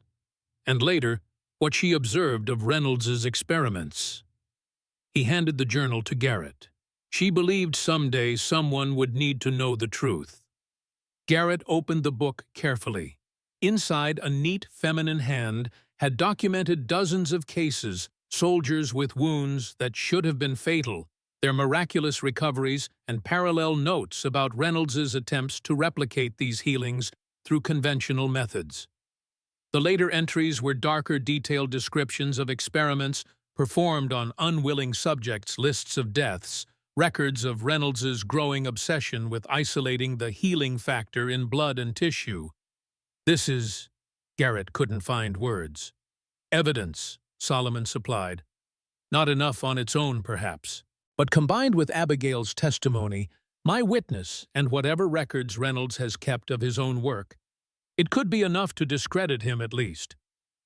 Garrett closed the journal, hope and doubt warring within him. But how do we get access to his records? Solomon's expression was grim. That's the part I haven't figured out yet. Man keeps his research locked away tight. Private office in his home, they say. No one allowed inside. Garrett thought of Reynolds' invitation, the party at his home on Saturday night. A way into the lion's den. But also a trap, almost certainly. I need to get back to Abigail, he said, tucking the journal carefully into his saddlebag. Reynolds could make his move at any time. Solomon nodded. I'll come by tomorrow. Bring some things that might help. As Garrett mounted his horse, the old man called after him, She chose well, you know, when she picked you. It was chance, Garrett replied. A letter answered out of desperation on both sides. Solomon's smile held the wisdom of years. My Rebecca used to say there's no such thing as chance when it comes to souls finding each other. Just pieces of a pattern we're too close to see. The words followed Garrett as he rode back toward his ranch, turning over in his mind alongside all he'd learned. Reynolds's decades-long obsession, the suffering he'd caused in pursuit of a power he couldn't possess naturally, the women who had died rather than surrender their gift to his cold ambition. And now, Abigail, strong, proud, healing Abigail, in his sights once more. The ranch came into view peaceful in the midday sun. Garrett's pace quickened, an irrational fear driving him forward. But all seemed calm as he approached. Chickens scratched in the yard, laundry fluttered on the line, and from the garden came the sound of Abigail's voice singing softly as she worked. Relief washed over him, followed immediately by determination. This peace, this small haven they'd created together, was worth defending, worth fighting for, worth living for. Garrett dismounted, securing his horse before joining Abigail in the garden. She looked up at his approach, shading her eyes against the sun. How was Solomon? She asked, setting aside her trowel. Informative. Garrett crouched beside her, lowering his voice, though there was no one to overhear. He knew Reynolds during the war. His wife, she had the gift too. Abigail's eyes widened. That's why he recognized me. Yes, and there's more. Briefly, Garrett relayed what Solomon had told him, watching comprehension and horror dawn on Abigail's face. All these years, she whispered. All these women, with the gift, hunted, experimented on. Your mother wasn't the first nor the last. Garrett reached out, hesitating only a moment before covering her soil-stained hand with his own. But you could be if we can stop him. Abigail turned her hand beneath his, their fingers intertwining with an ease that felt both new and somehow familiar. How Solomon has evidence, a journal his wife kept documenting Reynolds's experiments during the war. If we can find his current research, combine it with Solomon's testimony and yours, we could expose him. Hope kindled in her eyes. Destroy his reputation, his ability to continue. It's dangerous, Garrett warned. We'd have to get into his home, find his private papers. The invitation, Abigail said, understanding immediately. His party on Saturday. A trap, almost certainly. But also an opportunity. She squeezed his hand, her resolve evident in the set of her jaw. I'm tired of running, Garrett, tired of hiding what I am, what I can do.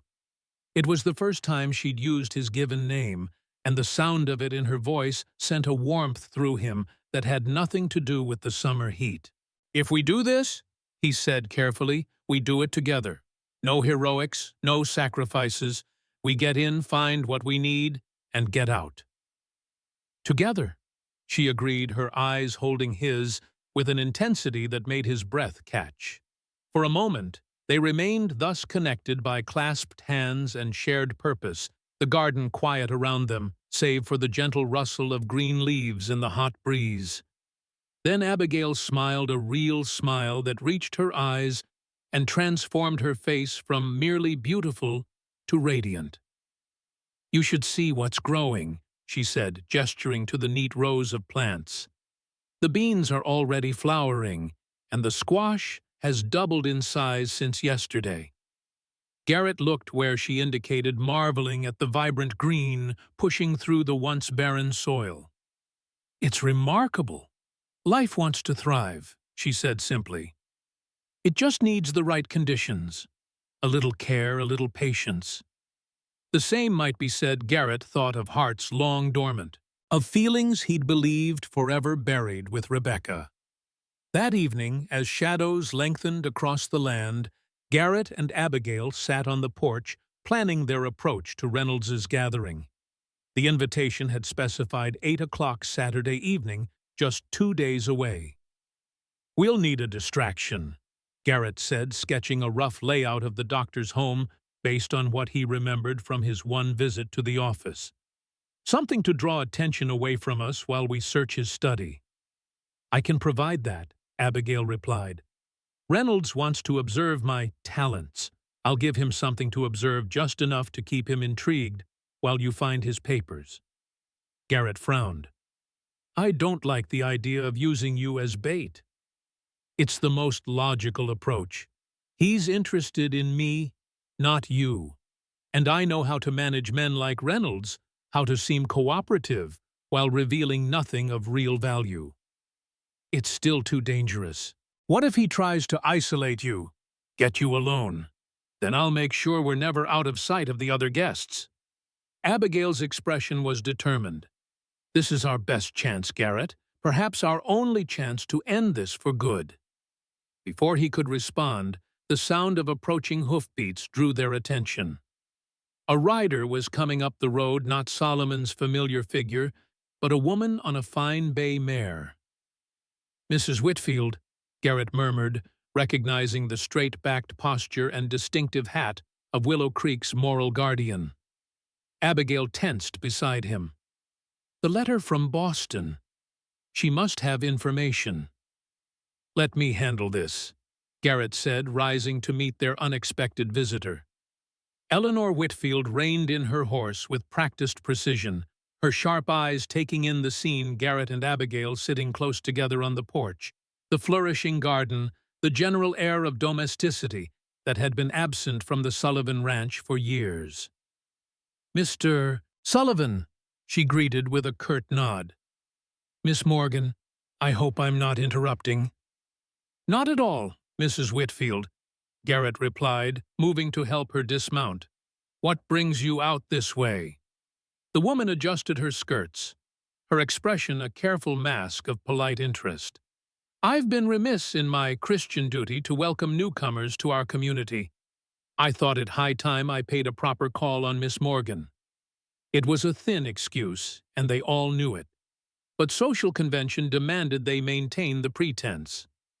"How kind of you," Abigail said, rising to her feet. "Won't you come inside? I was just about to prepare some tea." Mrs. Whitfield followed them into the house, her gaze cataloging every detail: the clean floors, the fresh curtains, the vase of wildflowers on the table. Whatever she had expected to find at the home of Willow Creek's reclusive widower and his mail-order bride, the evident respectability seemed to disconcert her. "You've made quite an impression on our little town, Miss Morgan," Mrs. Whitfield said as Abigail poured tea into Rebecca's best cups, brought out for the first time since her death. "Everyone is talking about your remarkable adaptability to frontier life." "I'm simply doing what needs to be done," Abigail replied evenly. "As women have always done, regardless of circumstance." Mrs. Whitfield's lips thinned slightly at the implied rebuke. "Indeed, though most women in your position, coming from Boston society to such rustic conditions, might find the adjustment more challenging." "I'm not most women." Abigail's smile was polite but firm. "So it would seem." Mrs. Whitfield set down her cup with a decisive click. "Which brings me to the purpose of my visit. I recently received a letter of inquiry about you, Miss Morgan, from a Dr. Edward Sinclair of Boston, Massachusetts." Though Garrett had been expecting this, the actual name still sent a chill through him. Sinclair, the man who had attempted to buy Abigail from her father, Reynolds' associate, in the planned experiments. Abigail's hand trembled slightly as she lifted her teacup, but her voice remained steady. "Dr. Sinclair, I'm not familiar with the name." "How strange." Mrs. Whitfield's eyes narrowed. "He claims to be your fiancé." "I assure you, Mrs. Whitfield, I have no fiancé in Boston or elsewhere." Abigail met the older woman's gaze directly. "Except, of course, for Mr. Sullivan." The simple declaration, the first time either of them had publicly acknowledged their arrangement as an engagement, caught Garrett off guard. But he recovered quickly, moving to stand beside Abigail's chair in a gesture of support. "Miss Morgan's past associations are her own business," he said firmly, "as are her reasons for coming west, but I can assure you she is here legally and of her own free will." Mrs. Whitfield seemed taken aback by their united front. She had clearly expected to find discord, perhaps even evidence of impropriety that would justify her suspicions. "Well," she said after a moment, "Dr. Sinclair seemed most concerned for her welfare. He described her as emotionally fragile and prone to flights of fancy. He suggested she might need medical attention." "As you can see," Abigail replied, gesturing to the well-ordered room, the thriving garden visible through the window. "I am perfectly well. Whatever Dr. Sinclair's concerns, they are unfounded." Perhaps Mrs. Whitfield was not so easily satisfied. "But it seems odd, doesn't it? A respected Boston physician taking the trouble to write to a stranger in Wyoming territory about a young woman who claims not to know him." "Not odd at all," Garrett countered, "if you consider that many men refuse to accept rejection. Perhaps Miss Morgan made her disinterest clear, and this Sinclair couldn't accept it." And the suggestion that Abigail might have spurned a respectable doctor in favor of a rough frontier rancher clearly intrigued Mrs. Whitfield. It offered a romantic explanation for the mystery one that appealed to her sense of propriety far more than any alternative. "I see," she said, a new speculation in her eyes. "A matter of the heart, then." In a manner of speaking, Abigail agreed, allowing the misunderstanding to stand. Mrs. Whitfield's manner softened slightly. "Well, I suppose that explains Dr. Reynolds' interest as well. He mentioned that he and Dr. Sinclair were colleagues years ago. Professional courtesy would compel him to inquire after you on his friend's behalf." Garrett and Abigail exchanged a brief glance. So Reynolds was already establishing his connection to Sinclair, laying groundwork for whatever he planned next. "How fortunate that you've found happiness here, Miss Morgan." Mrs. Whitfield continued, warming to her new understanding of the situation. "Though I must say a proper church wedding would do much to silence any remaining gossip. I'd be happy to help with arrangements." "That's very kind," Abigail murmured. "We'll certainly consider it." The rest of the visit passed in more conventional social niceties. Mrs. Whitfield inquired about Abigail's garden, expressed appropriate amazement at its flourishing despite the drought, and shared the latest town news with the avidity of a woman starved for fresh audiences. By the time she departed, the sun was setting, painting the prairie in gold and amber. Garrett and Abigail stood on the porch, watching her ride away, the tension in their bodies easing only when she disappeared over the distant rise. "Sinclair," Abigail said softly, the name itself a source of dread. "He's found me." "Not yet," Garrett assured her. "Reynolds is still feeling his way, establishing connections. If Sinclair knew exactly where you were, he'd be here already. It's only a matter of time." She wrapped her arms around herself, suddenly vulnerable despite the warm evening. "They won't stop Garrett. Not until they have what they want. Then we make sure they never get it." He turned to face her fully. "Saturday night, we find Reynolds's research, expose him for what he is. End this." Abigail nodded, her resolve returning. "Yes, end it once and for all."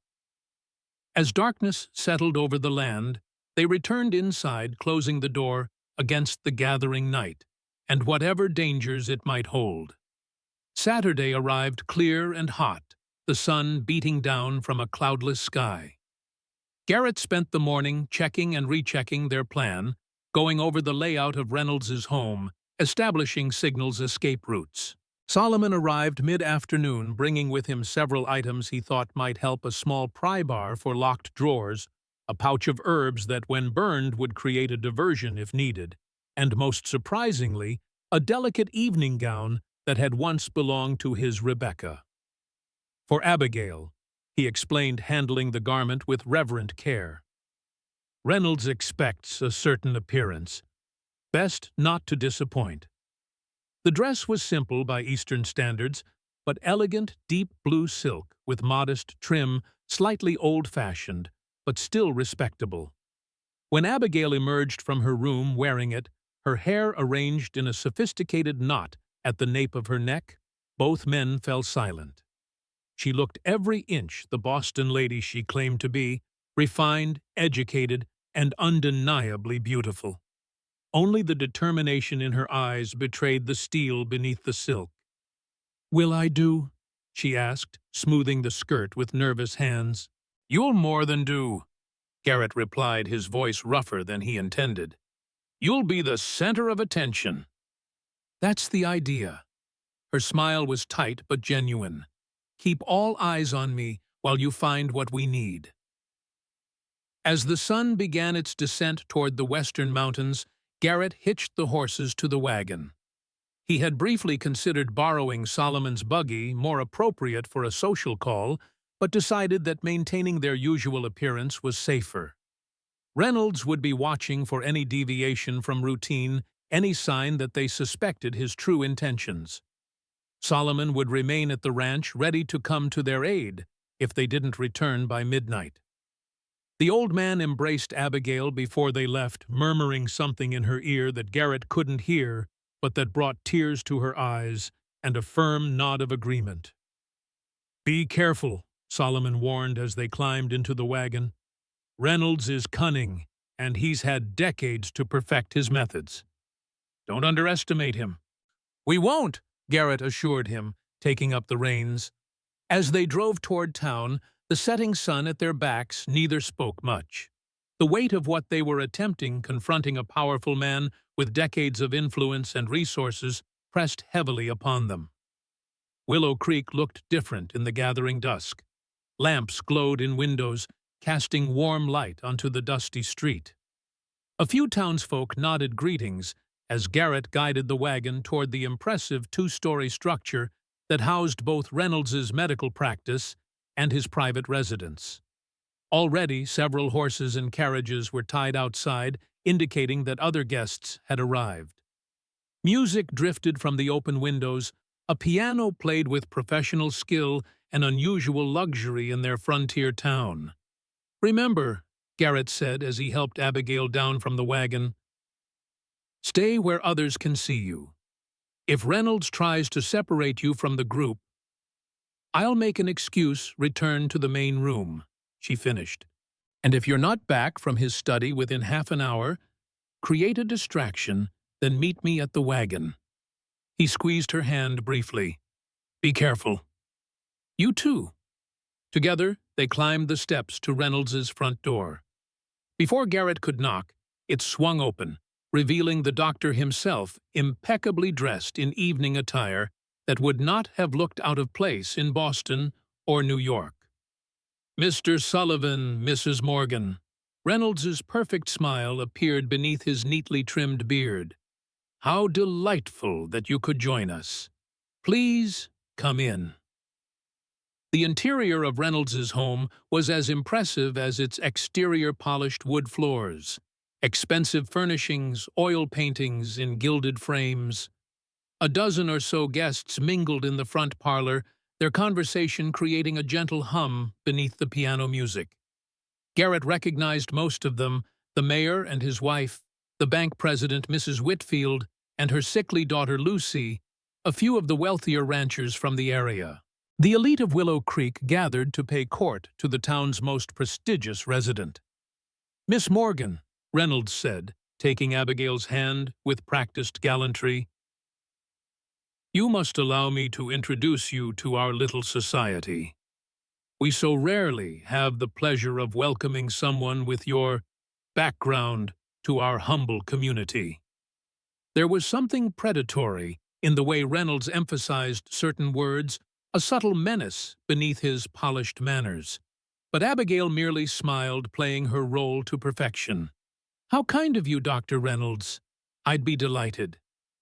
As Reynolds led Abigail toward a group of ladies gathered near the piano, Garrett took the opportunity to survey the room, noting doors, windows, potential exits. One door, partially closed, appeared to lead to a hallway toward the back of the house, likely where Reynolds's private study would be located. For the next half hour, Garrett circulated among the guests, accepting a glass of sherry, but not drinking it, maintaining casual conversation while keeping Abigail in his line of sight. She was handling herself admirably, charming the local ladies with tales of Boston society, deflecting personal questions with practiced ease. Reynolds remained close to her, watchful, his attention never straying far, despite his duties as host. The doctor's interest was obvious to anyone paying attention, the way he leaned in when she spoke, the lingering touch on her elbow when guiding her to meet another guest. Finally, the moment Garrett had been waiting for arrived. Mrs. Whitfield approached Reynolds with some urgent matter regarding her daughter, drawing him away from Abigail's side. In the brief window of opportunity, Abigail caught Garrett's eye and gave an almost imperceptible nod. It was time. Garrett made his way casually toward the hallway door, timing his movement to coincide with a burst of laughter from a group near the piano. No one noticed as he slipped through the door and into the dimly lit corridor beyond. The hallway extended the length of the house, with several doors opening off it. Garrett moved silently, testing each door in turn. The first revealed a dining room, the table set with fine china and crystal, presumably for later in the evening. The second was a small library, walls lined with medical texts and scientific journals. The third door was locked. This had to be it, Reynolds's private study. The repository of his research, his obsession, his crimes. Garrett glanced back toward the parlor, making sure he was unobserved, then withdrew Solomon's pry bar from inside his jacket. It took only a moment to work the slender metal tool between door and frame, applying pressure at just the right point to force the lock. The door swung open with a soft click, revealing a room that was part office, part laboratory. A large desk dominated one wall, covered in papers and journals. Glass cabinets displayed medical instruments, anatomical specimens in jars, and an extensive collection of surgical tools. A bookshelf held leather-bound volumes, their spines embossed with titles in Latin and German. Garrett moved directly to the desk, aware that his time was limited. Reynolds would not remain distracted for long. He began rifling through the papers, scanning for anything related to Abigail, to healing abilities, to experiments. Most of the documents were routine medical records or correspondence with colleagues back east. But in a locked drawer easily opened with Solomon's tool, Garrett found what he was seeking. A journal similar in appearance to Solomon's wife's, but newer, the leather still supple, the pages filled with Reynolds's precise handwriting. Flipping through it quickly, Garrett found entries dating back decades, chronicling the doctor's obsession with what he called spontaneous healing anomalies observed in certain subjects. The early entries described his work during the war experiments on wounded soldiers, attempts to isolate the healing factor in blood samples from Solomon's wife and others like her.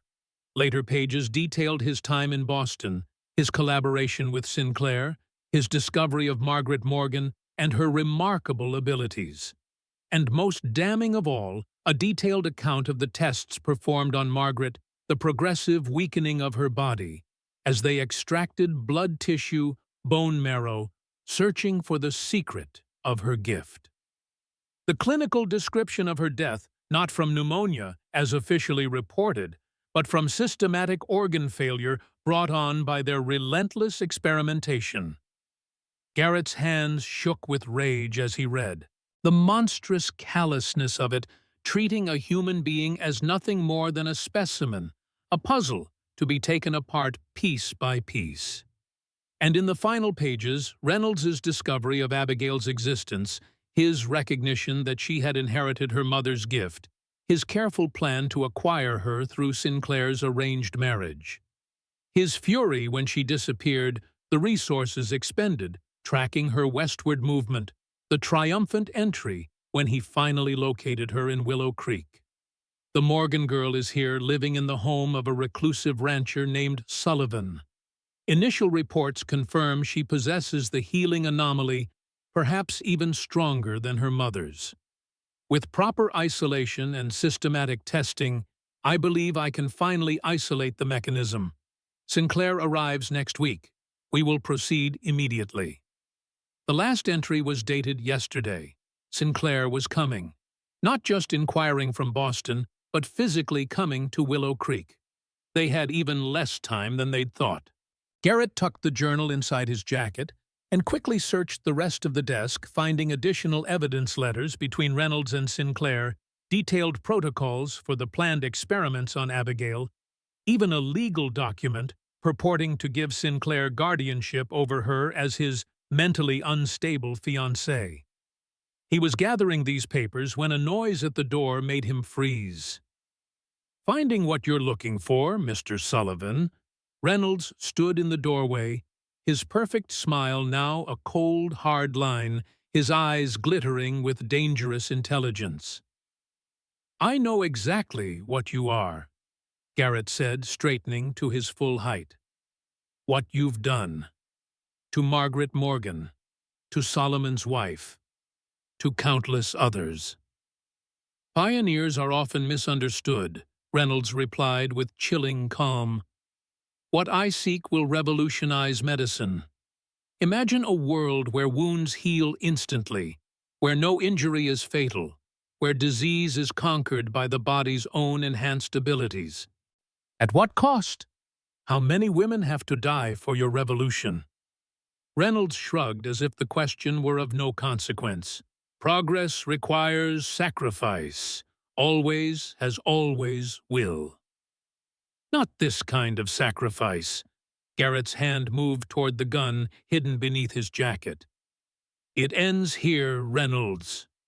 Your research, your experiments, all of it. I think not. Reynolds stepped aside, revealing two men behind him, local ranch hands Garrett recognized but had never seen at the party. Men hired for muscle, not social graces. You see, while you were busy playing detective in my study, my associates were attending to Miss Morgan. Cold fear gripped Garrett's heart. What have you done to her? Nothing yet. Reynolds's smile returned triumphant now. She's simply been escorted to more comfortable quarters where we can have a private conversation about her unique talents. If you've harmed her, please, Mr. Sullivan, I'm a doctor. I have no interest in damaging valuable research subjects. Reynolds gestured to the men behind him. Take him to the cellar. Ensure he's secure but uninjured. Dr. Sinclair will want to question him when he arrives. The men moved forward, but Garrett was faster. In one fluid motion, he drew his gun, aiming it directly at Reynolds's chest. Call them off, he ordered. Now. Reynolds didn't flinch. You won't shoot me, Sullivan. Not in my own home with a dozen witnesses in the next room. You'd hang before morning. Maybe, but you'd still be dead. Garrett's voice was steady, his aim unwavering. Where is she? For a moment, the tableau held Garrett with his gun trained on Reynolds, the doctor coldly calculating his options, the hired men waiting for a signal. Then a commotion erupted from the front of the house, voices raised in alarm, the sound of breaking glass, a woman's scream. Reynolds's composure cracked for the first time. What the devil? Garrett didn't wait to find out. Using the distraction, he shoved past Reynolds and the momentarily confused hired men racing back down the hallway toward the parlor. The scene that greeted him was chaos. Guests were backed against the walls, expressions ranging from shock to fear. In the center of the room stood Abigail, her posture rigid with defiance. At her feet lay Mrs. Whitfield's daughter, Lucy, convulsing violently, foam flecking her blue lips. "She's having a seizure," Abigail announced, her voice carrying clearly through the stunned silence. "Stand back! Give her air!" She knelt beside the girl, placing one hand on her forehead, the other over her heart. And then, before the assembled elite of Willow Creek, Abigail Morgan began to glow. It wasn't a bright light, nothing so dramatic as that. More a subtle luminescence that seemed to emanate from within her, flowing through her hands into the convulsing girl. A soft, golden radiance that pulsed in rhythm with her breathing. The seizure slowed, then stopped.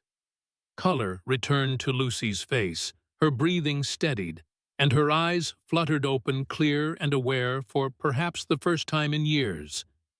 "How do you feel?" Abigail asked gently. "Better," Lucy whispered, wonder in her voice. "The pain is gone. For the first time since I can remember, it's gone." A collective gasp went through the room. Mrs. Whitfield pushed forward, falling to her knees beside her daughter. "Lucy, my God, your color, you look healed," Abigail finished for her, rising to her feet. The glow had faded, but something of it remained in her eyes, a golden fire that matched her copper hair. "As your daughter deserved to be long ago, had she received proper care." Reynolds appeared at Garrett's side, his face a mask of controlled fury and fascination. "Remarkable," he murmured. "Even more powerful than I theorized. The full manifestation of the anomaly witnessed and documented." "It's over, Reynolds," Garrett said quietly. "Look around you. Every influential person in Willow Creek just saw what she can do. They won't let you take her now." Indeed, the expressions on the guests' faces had transformed from fear to awe. Mrs. Whitfield was openly weeping, cradling her daughter's head in her lap.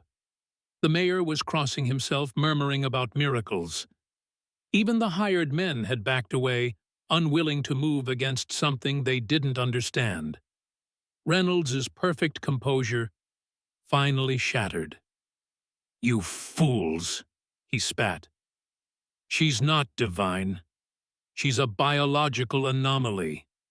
A subject for scientific study. Not worship.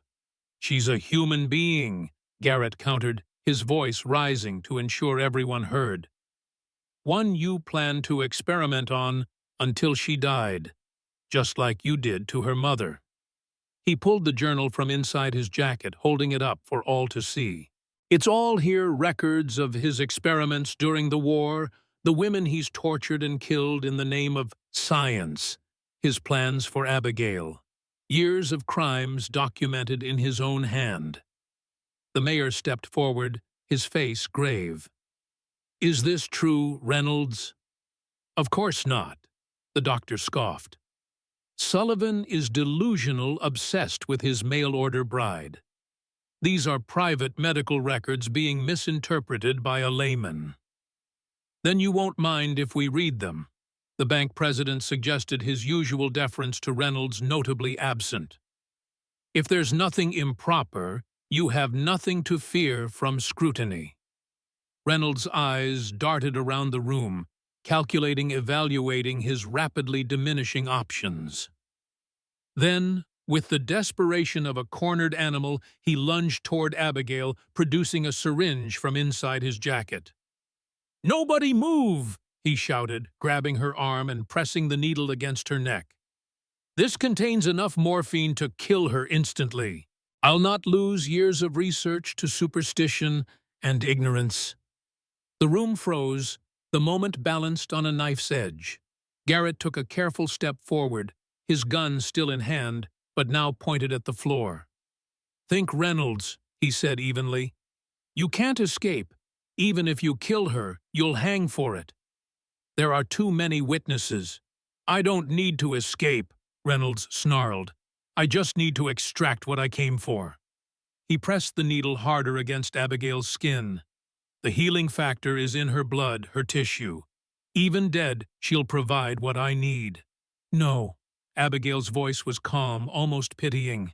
That's where you've been wrong all along, Victor. The gift isn't in our blood or our bones. It can't be extracted or studied or replicated. Her eyes met Garrett's across the room, a silent message passing between them. Trust me, they said. And he did. The gift is life itself. Abigail continued, her voice strengthening. The connection between all living things. My mother tried to tell you this, but you wouldn't listen. You were too obsessed with your theories, your ambition. As she spoke, that subtle glow began to emanate from her again, more pronounced now, flowing like liquid gold beneath her skin. What are you doing? Reynolds demanded, uncertainty creeping into his voice for the first time. Stop that immediately. But the glow continued to spread, moving from Abigail's body to his where he gripped her arm. Reynolds' eyes widened in shock, then fear as the golden light engulfed him. No, he whispered. It's not possible. The transfer can't. His words choked off as he staggered backward, releasing Abigail and dropping the syringe. His face contorted in pain, his body seeming to age before their eyes, skin sagging, hair whitening, hands gnarling into arthritic claws. What have you done to me? He gasped, his voice now thin and reedy, an old man's quaver. Nothing, Abigail replied softly. I've simply shown you the truth. The gift can heal, or it can reveal, Victor. In your case, it's revealing what you really are, a man who has extended his life by stealing the vitality of others. How many subjects have died so you could maintain your youthful appearance? How much suffering have you caused to avoid facing your own mortality? Reynolds collapsed to his knees. His once handsome face now a map of wrinkles and age spots, his body trembling with palsy. Help me, he pleaded, looking around at the shocked faces of his guests. She's killing me. No, Victor. You're simply experiencing what you truly are, a man in his 70s who has cheated nature through cruelty. Abigail stood over him, not in triumph, but in sorrow. Your experiments never worked as you thought. You weren't isolating a healing factor, you were stealing life force directly from your subjects. A vampire of vitality rather than blood. And the transformation continued until Reynolds huddled on the floor, a withered husk of the powerful man he had pretended to be. His breathing was labored, his eyes rheumy and confused. Sheriff, the mayor said, breaking the stunned silence, I believe you should take Dr. Reynolds into custody. The charges can be determined once we've reviewed his research. As the town's lawman stepped forward, Garrett moved to Abigail's side, slipping an arm around her waist to support her. The glow had faded, leaving her pale and drained. Are you all right? He murmured. Tired, she admitted. But it's done. Finally done. Mrs. Whitfield approached Lucy at her side, standing straight, without support for the first time in years. Miss Morgan, she began, then faltered, overwhelmed. I don't know how to thank you. Live well, Abigail replied simply. Both of you. That's thanks enough. As the sheriff and his deputy led the aged Reynolds away, the mayor addressed the assembled guests.